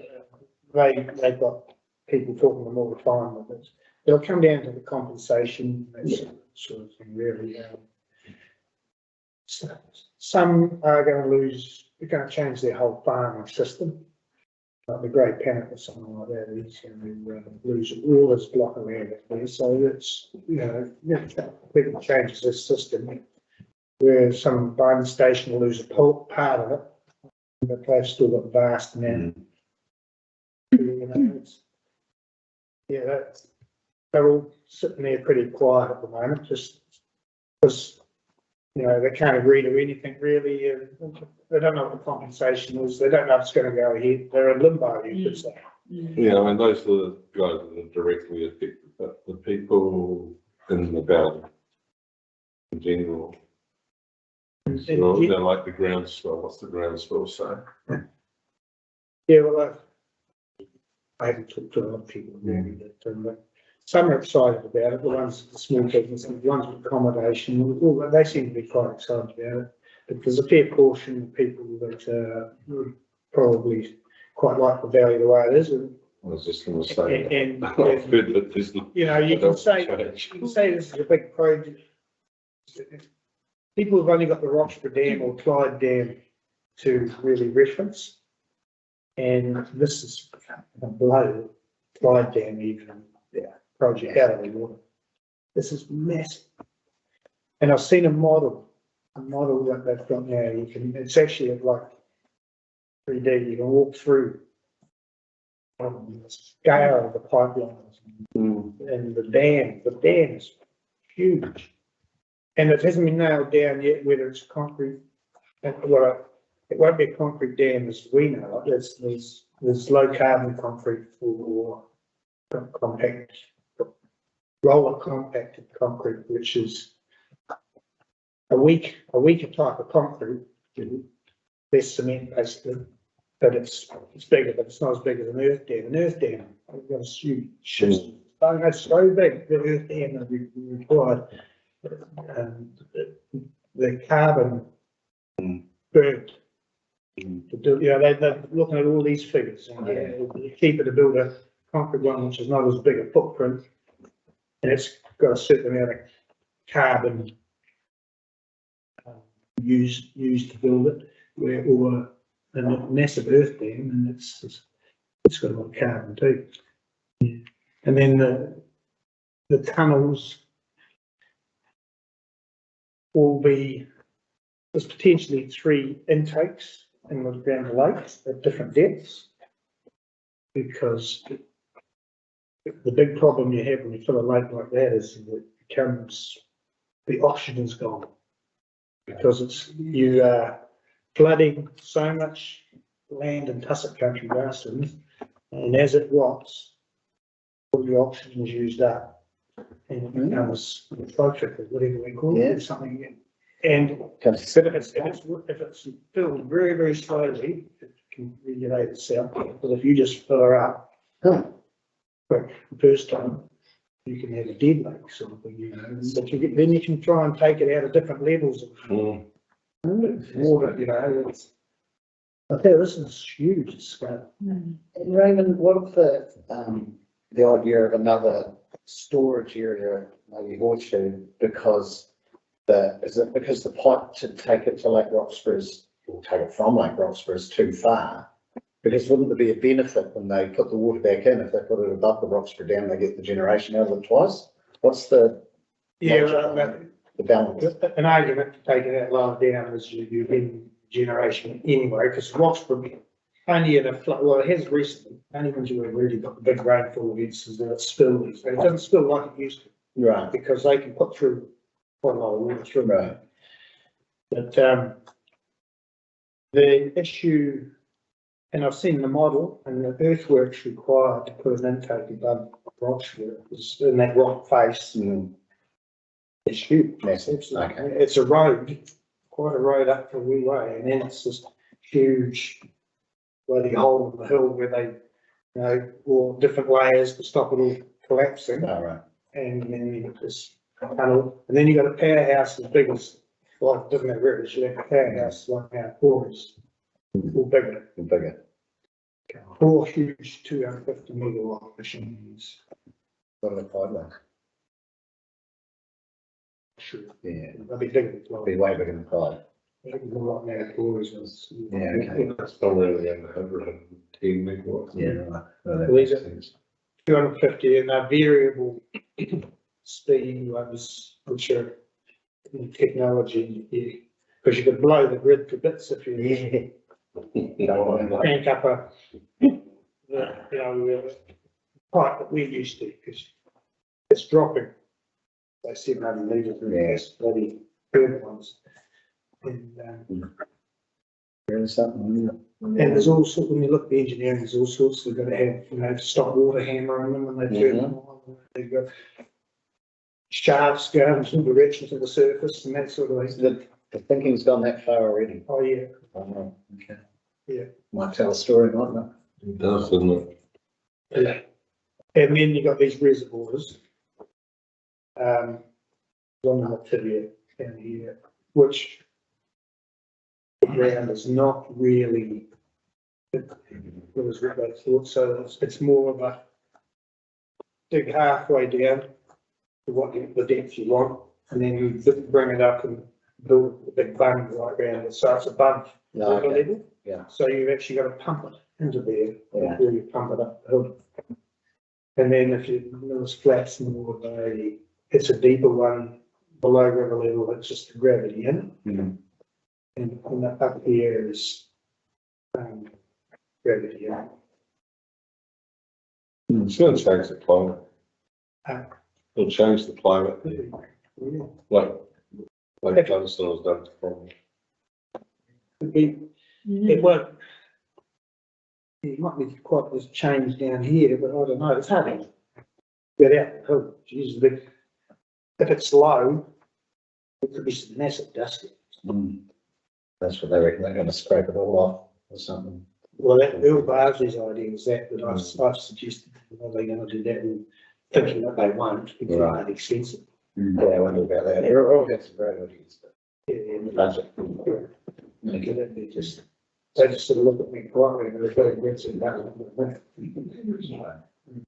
So anyway, so Watch the space.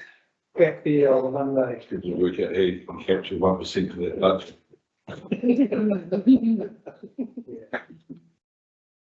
We're pushing fairly strongly, but you know, this project, Teviot Valley is giving up, or Central Target is giving up a lot for the country's good. So we expect a lot back. get it back, and that is, we've got a new boss, well, he's been there, Dave Darby, and he's, I really like him. He's not so much, he's more open. And he's open to ideas. With the guy we did have, Andrew Miller, he was a little bit more things in tight, you know, and you're sort of not sure where he was going sometimes. You know. But anyway, be interesting. Right. And I think I've been pushing for it. I think it will happen so that we'll get the PRG down in November for a meeting here and trip out the lake, so that they all get an idea of what the area looks like, because you know, we just look at photos. Right,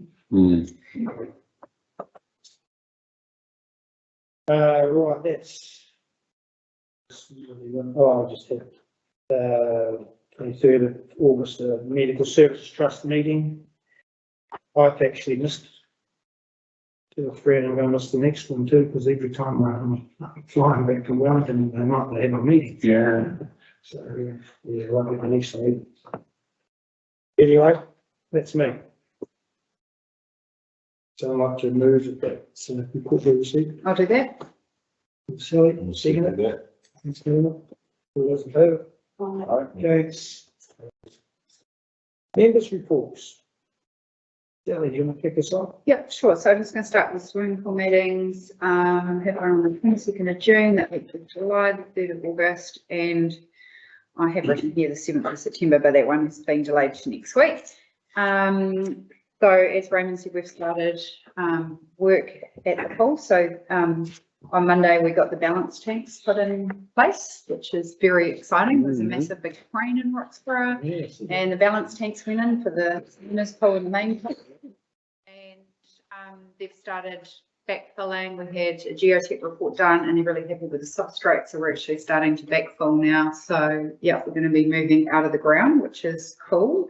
And if anyone wants to follow the progress on the pool, we do have a Facebook page, the Rockstar Swimming Pool Facebook group, and I'm uploading photos there all the time and just giving people an update. And we've put a notice in the bulletin today to tell people to go and like our Facebook page, because it's the place where people can ask questions and we can put photos up, you know, and we can do that all the time. So last week, actually, I put a post up saying we're getting ready for the balance tanks, and then that same day it was like, oh, and the balance tanks are here, and then there's a photo of the crane and the balance tanks. So Rockstar pool, Punaway, order water. That's it. Yep. So that would be great.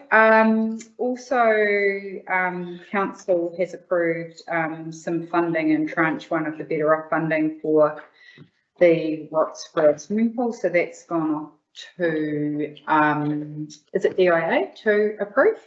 Correct. Is that correct? Yep. So we should know the outcome of that in September, October. October. To hear formally that. Yeah. What's that called, sorry?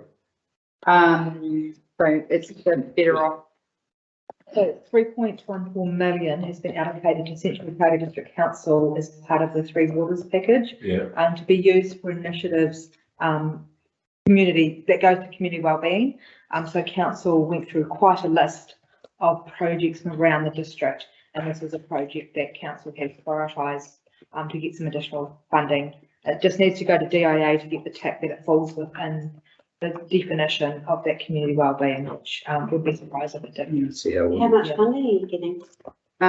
It's about 108,000. Yeah, for fencing mainly. Yeah. Fencing and a gate. So that wasn't on the list, it was introduced late. So you have to think the other councils that live in this still through, yeah, they went across the line. And near Tim over there for alluding us to the fund. She was absent that day, he was missing in action. He had. I was there that day. No, you had the bot. Oh, yeah, I was on the end. Okay. Yeah, okay. That's right. Shit, I forgot what they call the council. So anyway, thanks to the councillors and to Newton for alluding us of that. We appreciate heads up on that. 29th of June, we had a Teviot community hyper planning session here with Rebecca to work through work priorities, and that's for the money for the orchardists to help with wellbeing. 1st of July, we had our pool fundraising dinner. We raised about 12,000 on the night, and all up for our month's fundraising, including our boosted sport campaign, we raised 35k over the month, so we were pretty stoked with that.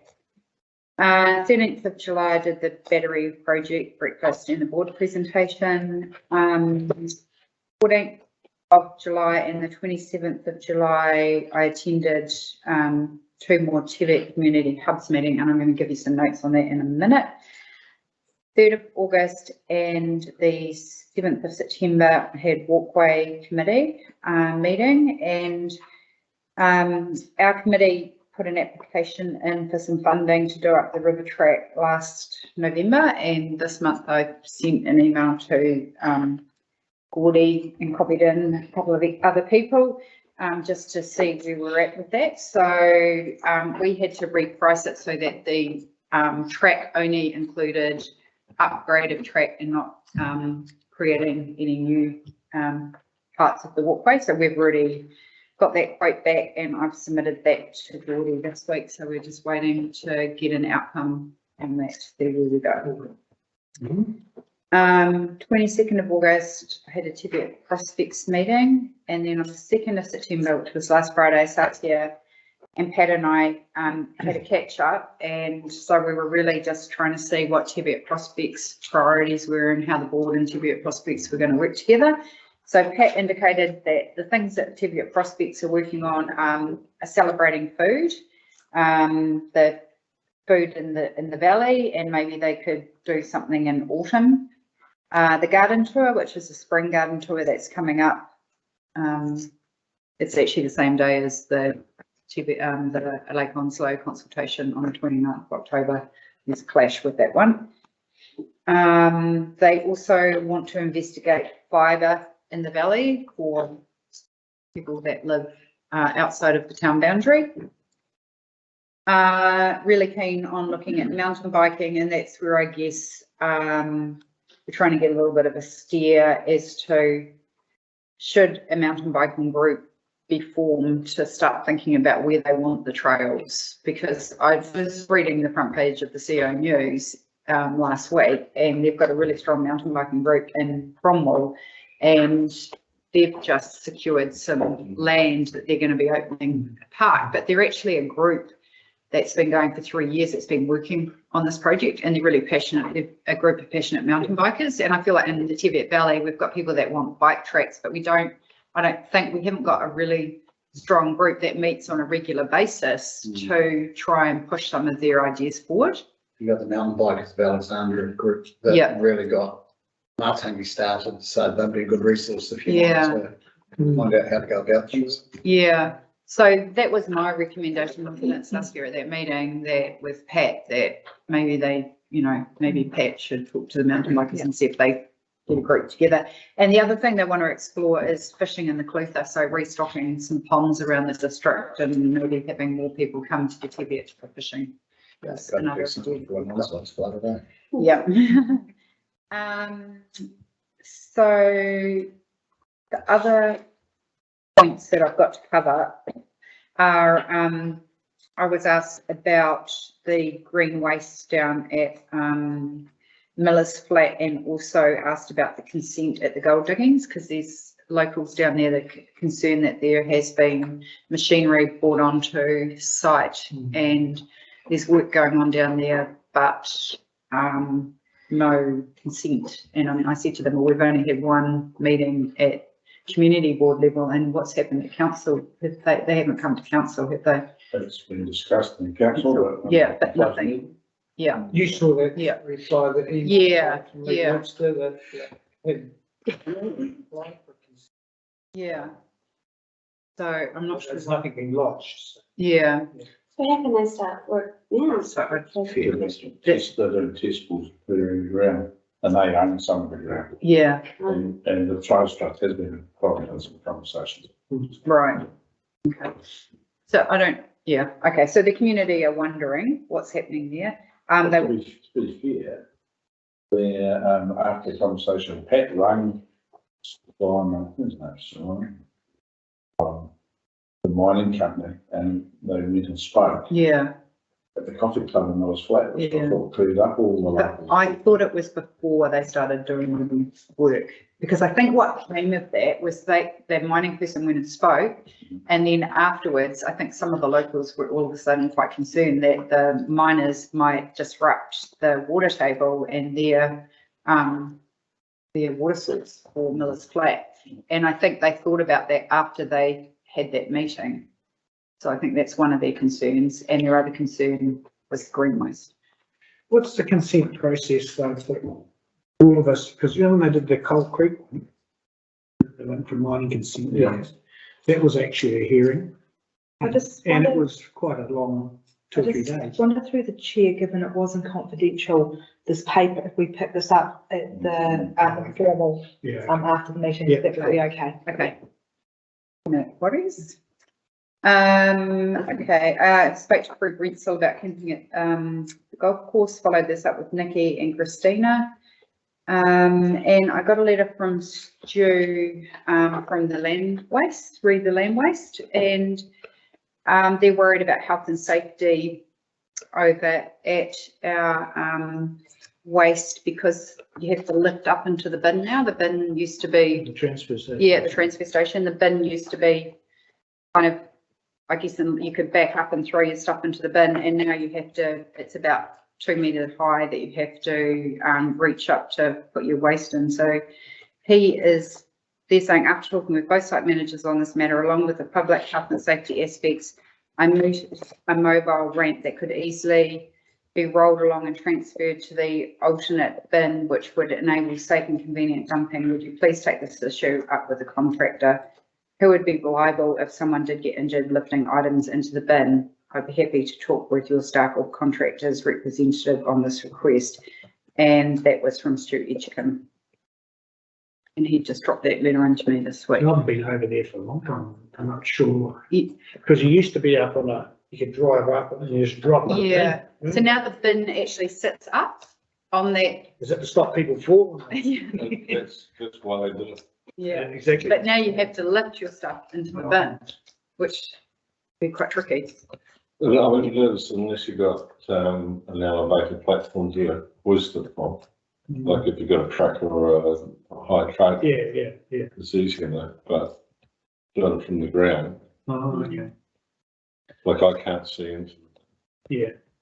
that. So So it's gone from one extreme to the other. Yeah. Now, up north where I went and dumped some stuff when I was getting around my dad's house in Thames, you drove up like we used to have it, but they had some kind of grates there, so it wasn't just open to the bin. So you had to kind of slot your stuff through, sort of, so you couldn't fall into it either, but you didn't have to lift it up. Maybe, I don't know, Louise, sorry, would a conversation with our health and safety officer be warranted? Because we had that incident at Cromwell, that even though it was our contractor, So Like is that it one not to us. asking? so I don't know, but maybe if there is a genuine concern there, that might be the appropriate, I don't know. I've had a couple of people complain to me about it. Just Well, I should give you this letter anyway. Yeah, and definitely I can pass it on to Rachel. Yeah. Thank you. That's that. And then just in terms of going back to the fruit growers, so so far they have got Olivia, who is going to do a video for attracting seasonal workers, and he did Glenn Christian's video to attract staff at the gate in Cromwell. So they've got him set up to do that. Bill K. Blake would like to run a workshop with key stakeholders, individuals, businesses and social services to look at how the community can be more welcoming of our seasonal workers and supportive of our growers. And that looks like it's going to happen on the 28th of September here from 6:30 to 8:30, and they're going to try and get a cross section of the community to come to that. Sorry, what was that for? For the fruit growers. Right.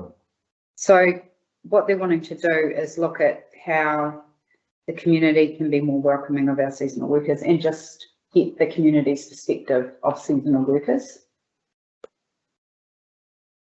and what it means to the community. Yeah, okay. How we better host them.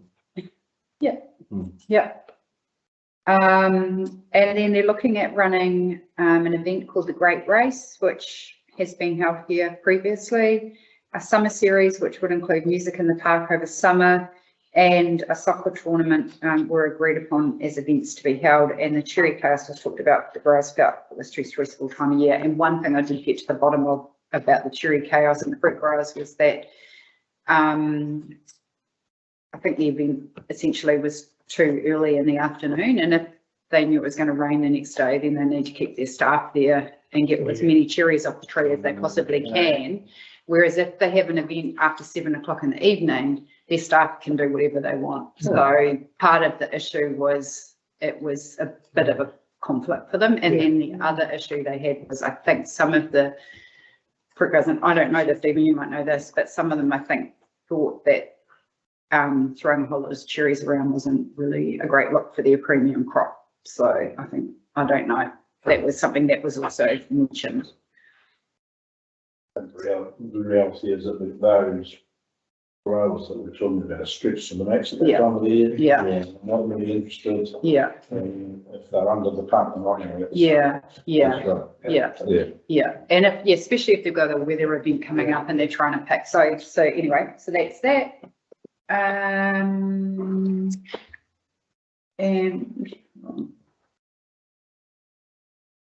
that's it.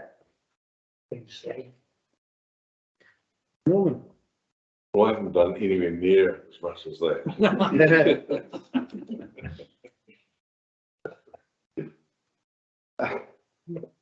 Looking at the time, probably just as well. Yeah. So, the usual month and period between meetings for me involves the whole Rafty Reese phone business, general meetings and so forth. Reset, which is the cinema. As Tim mentioned, we had a really successful fundraising night with the drag bingo. I think we've raised about just over $7,000. Fantastic. Yeah. And given that we're celebrating 125 years of showing movies in Rockstar, we've attracted the attention of TVNZ, and they're wanting to run a small town New Zealand promotion for us. Pretty cool. So that's happening on the 16th of September. They're coming down to do the filming. That is like, it's a really small, I guess it's just a wee push for at the tail end of the news once a week.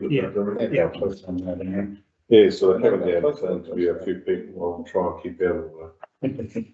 That and just looking at volunteers that run these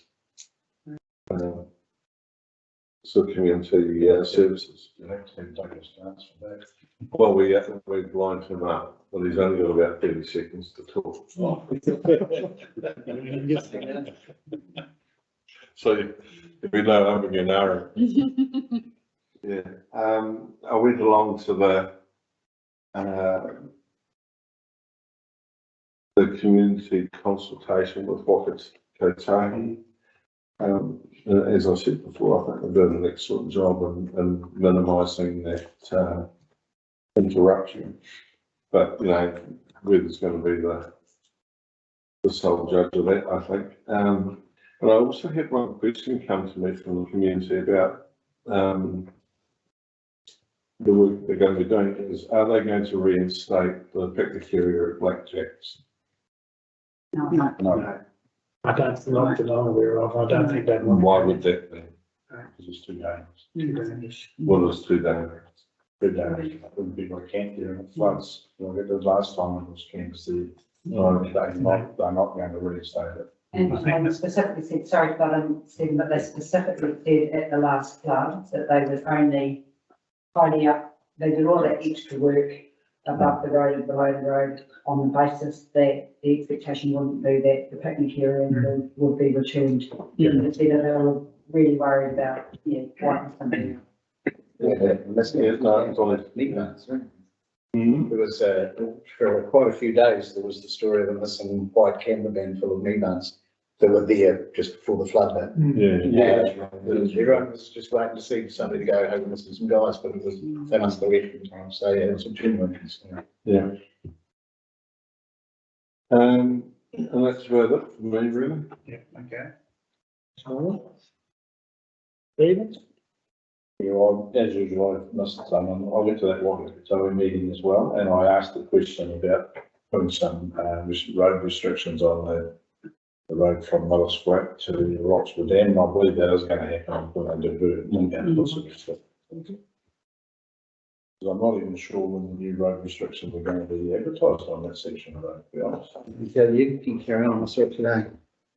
Righto, so on the 27th of the 6th, there's prospects, which has been reported on the 28th, the 6th was the RSC Regional Chairs meeting, so, and that's every fortnight, has been going on for like 3 years, so I signed off on that one this week, my last time. Got a bit of flack. So who's your replacement? Well, I can't tell you that. The meeting to replace that person is coming up on the 20th. I've still got to chair one more meeting here in the Central Otago, and my replacement will be voted on that day. On the 6th of the 7th, council meeting, on the 7th of the 7th, attended and spoke at public broadband and cell phone coverage meeting that was run by Joseph Mooney right here in this building. And they just asked me to come and talk about what I knew about where the shortfalls were basically. So with the National Party will do any better than the current government, if and when they get into power, I don't know. 12th of the 7th, Russian Medical Services Trust meeting from several. 13th of the 7th, I went to the business breakfast, which was a battery project, and then just to get to the excitement, then we came here to this building and did it again.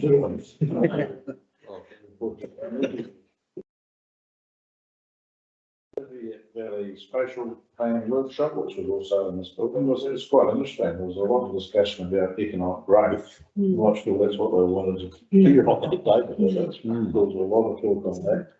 And the battery project, of course, came up because everyone was wondering what that impact would have, and it was generally decided, I think, Louise, that we shouldn't be discussing that because we don't know whether it's going to happen or not, was it? Yes.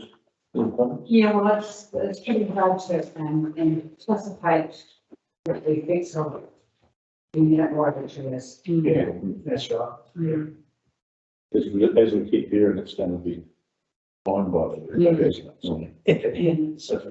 Or when it happens, there's so many variables. On the 10th of the 8th, the Steve Protagonist Council, Economic Development and Communities, so that's the PG meeting, passed that one. 11th of the 8th was council workshop, which was a tranche one funding that we talked about before we were going to get the full. And that wasn't discussing where we were going to spend the money, it was discussing what's the best use of the money. So that on that day, we weren't preempting what the person was coming to council, it was about we were going to put that fund towards capital projects or principal discussion, reduce rates, basically.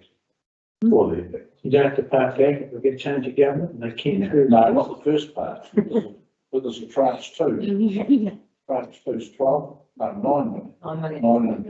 9 million. And that could be withdrawn. So how much of your tranche one do you spend on looking at things that you might want to do in tranche two? Yeah. Knowing that tranche two may never come. So that was a good workshop. Because I think you have to spend some money from tranche one to actually be eligible for tranche two. It's even more confusing. So Who ran that? Who ran that? The media.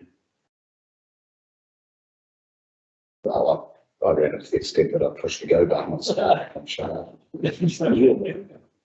So that'd be fantastic. It was an easy answer. of the eighth, I attended and spoke at a regional skills leadership group. That was in Alexandra. So that was using the knowledge I got from chairing the labour market governance group for all those years and about labour shortage and how it impacts.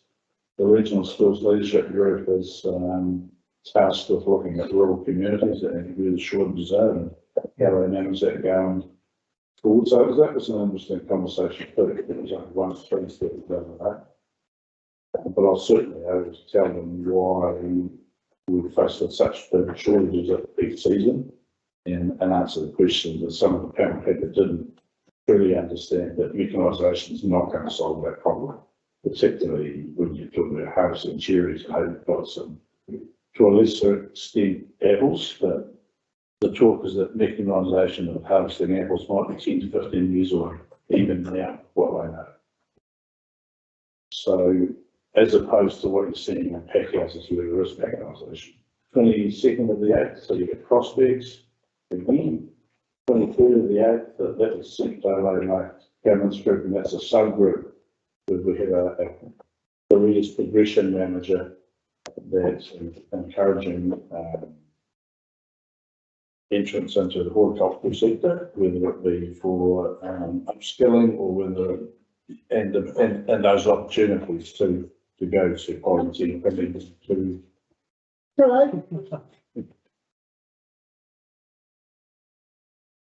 myself. That's about right. Yeah, so that was just discussion. That's the role of that person. I think how important that is. And actually, more recently, there's been discussion about why haven't we got someone like that employed even back at the regional skills level? I was talking about having a person like that across the district and across all industries, whereas we have that covered off in culture and viticulture, but they don't have it for farming, they don't have it for construction, they don't have it for hospitality. 24th of the 8th, going to the Milton, and 24th of the 8th, I spoke at the Teviot Valley Town and Country Monthly Meeting. So the only reason I put that in there, because usually I forget things, is because it was all about council. I got asked all these questions, and John Brown gave me a list of 2 pages. Why did the mayor and such and such do this, and why this, and why that? And so I went and answered all. Answered all those questions, and the mayor can't say I was wrong because he was clear. Perfect. 24th of the 8th was lots of Medical Services Trust. And then you'll notice at the bottom of that page I had on here that there's a section of road that's what I call White Gates, which is on the other side of the river. Yeah. Rainbow makes it what I'm talking about, and it runs well, the cycle trail is actually on it. Oh, it's a sealed road that dips down and follows the river and coming back towards Rockstar. To the old gravel pit from the dam. Yeah, and it's left over from the dam area, but it's not on the eroding hierarchy. And those landowners are constantly chipping at the trails trust for repairs and maintenance. And I'm thinking, you know, it's an area people go fishing, they even camp down in there. So I'm for a large service. Yeah, I'm thinking maybe it should be on some sort of eroding hierarchy. It's the trouble when you've got a tar sealed road that's no longer used by much, and it gets holes and you can't grade it because It's got quite a few potholes. it's quite bad. We like it a lot. So we've given them this last week to go, make some gravity for themselves to repair it, but I'm thinking long term, it probably should sit on a eroding hierarchy somewhere that they can address it. Because the last time this happened, the roading manager decided they were there, and he said, "There's a one-off, but we'll do it for you." But it isn't on the roading hierarchy, so, and I don't even truly know who owns the land, whether it's considered private access or I don't know. So I've just noted that there, so hopefully some connection to see whether it can end up on the roading hierarchy. Can you send me the name of the road and I'll get you Peter? What Tail end of Gilmore Road. How into Gilmore? Yeah. Well, I think Mark believes that it's on his property. But, Yeah. Well, he's not the only one that beats. no, I mean, if you go to his boundary, he's got. He goes there. Goes wrong. I don't know, for years and years and years, he looked after it and graded it and all that sort of thing, and then suddenly something changed. He got upset with something. That'll be down to whether we actually maintain the road. We have a lot of roads we don't maintain. Yeah. Yeah. Sorry, what was the name of the road again? Gilmore. Telling. I don't think it's what I call it, it's just what I've known and always has. There used to be some white gates there. Yeah. Stopping you going down there to the gravel pit. That's why it was called white gates. So that's all I had. Oh, gravel pit at Russell Aikens. Okay, so my member report is very short and sweet. I've had some quite debilitating morning sickness, so I tried to just keep working, and that was about all I could achieve, unfortunately. Yeah. I did attend on the 31st of August. I went to a dinner club, which was nice to get back out in the community. On the 14th of August, I attended the changeover of the Lions president. Oh, yeah. So that was nice. A few people there mentioned to me about the issue at the landfill and having to throw things up over the bin, and that was a real bone of contention. And yeah, sorry, it's not there. Thanks, Kushla. So who was the president of the Lions? Um, Oh, Alan Johnson. Okay, someone like to move those members' report for this evening? I'll do that. Thanks, Sally, second it. Yeah. Thanks, Norman. All those in favour? Right. Thanks, Karen. Right, time is of the essence. We're governance reports. You'll see the reports there. Is there anything there that anyone wants to comment on? You would have read through those. The only one is, and it's something that Saskia mentioned to me about, is the Pindus pond.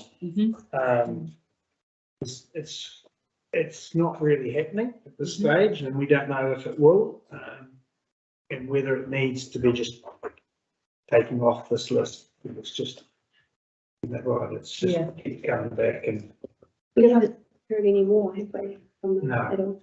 And it's just, we absolutely can leave it there on the governance report. It's just what happens with these status updates is every meeting we chase this relevant staff for updates. So if we literally are waiting for another party who has approached us with something, what might be more sensible to close it. And then when they approach us again, open it up fresh if something's actually happening with it, the board are okay with that. yeah, it seems like it's been there a long time. And the other one that's a bit frustrating is the cemetery waiting on doc to come back with boundary adjustments next to them. I've got a meeting coming up with the manager, which keeps getting cancelled. Follow up as to when they will respond to us. Okay. Yeah, that has been going on for a bit. Okay, cool. And then the other, well, it's closed, anyway, the Teviot prospects are taking over the banners. Yeah, there's a bit of a kind of a slight, so we were going to do banners, and then Paula suggested that the entertainment centre put in for a grant for the banners for their 125th Oh, I see. celebrations, and we said, well, that's a good idea, we'll just wait and let them take the grant, but it seems like council hasn't received the grant. Well, You granted application now, you did, and I haven't heard any more about it. And just with the events that have been happening in the last couple of months from the south, and it fell down through the cracks. And okay. I was of the understanding that the application was in and was being processed. So I don't know where it's got to, and I just mentioned it to Rebecca before. Okay, so will Rebecca follow it up, do you know? Yeah. Okay. Okay, cool. So I think it's through the Paula. So obviously you were hoping to have something after the summer. Yeah. So what about our little difference ones? Where are they sitting?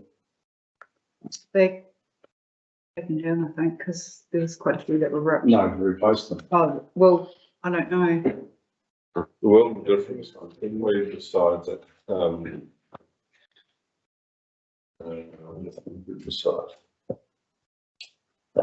That we're going to replace them? Or we were, but it was gonna be, when they were all getting replaced, because it was cheaper to get a whole lot, isn't that correct? Yeah, do we have a budget, you know, because the reason I'm asking is there was some funding in that tranche one Hmm.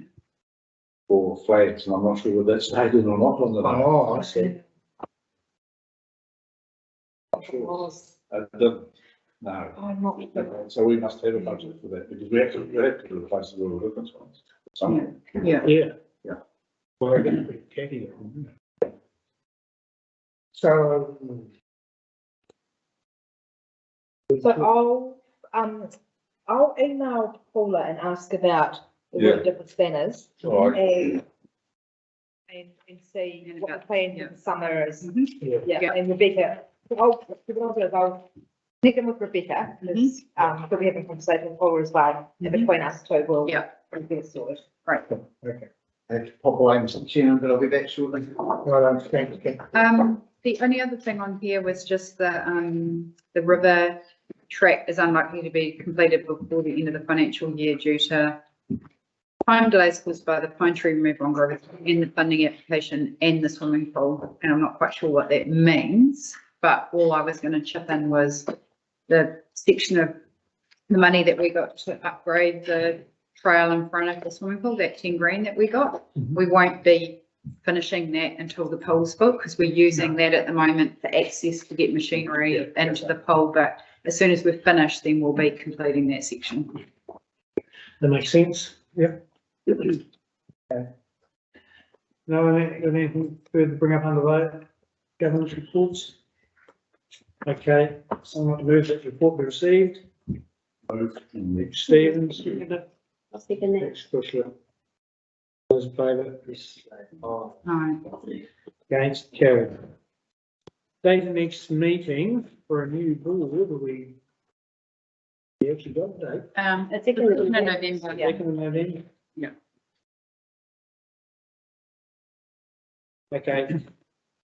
I'd like to move that we exclude the public from the rest of the meeting. Move that. Thanks, Stephen. Second? I'll second that. Those in favour? Against? Carried.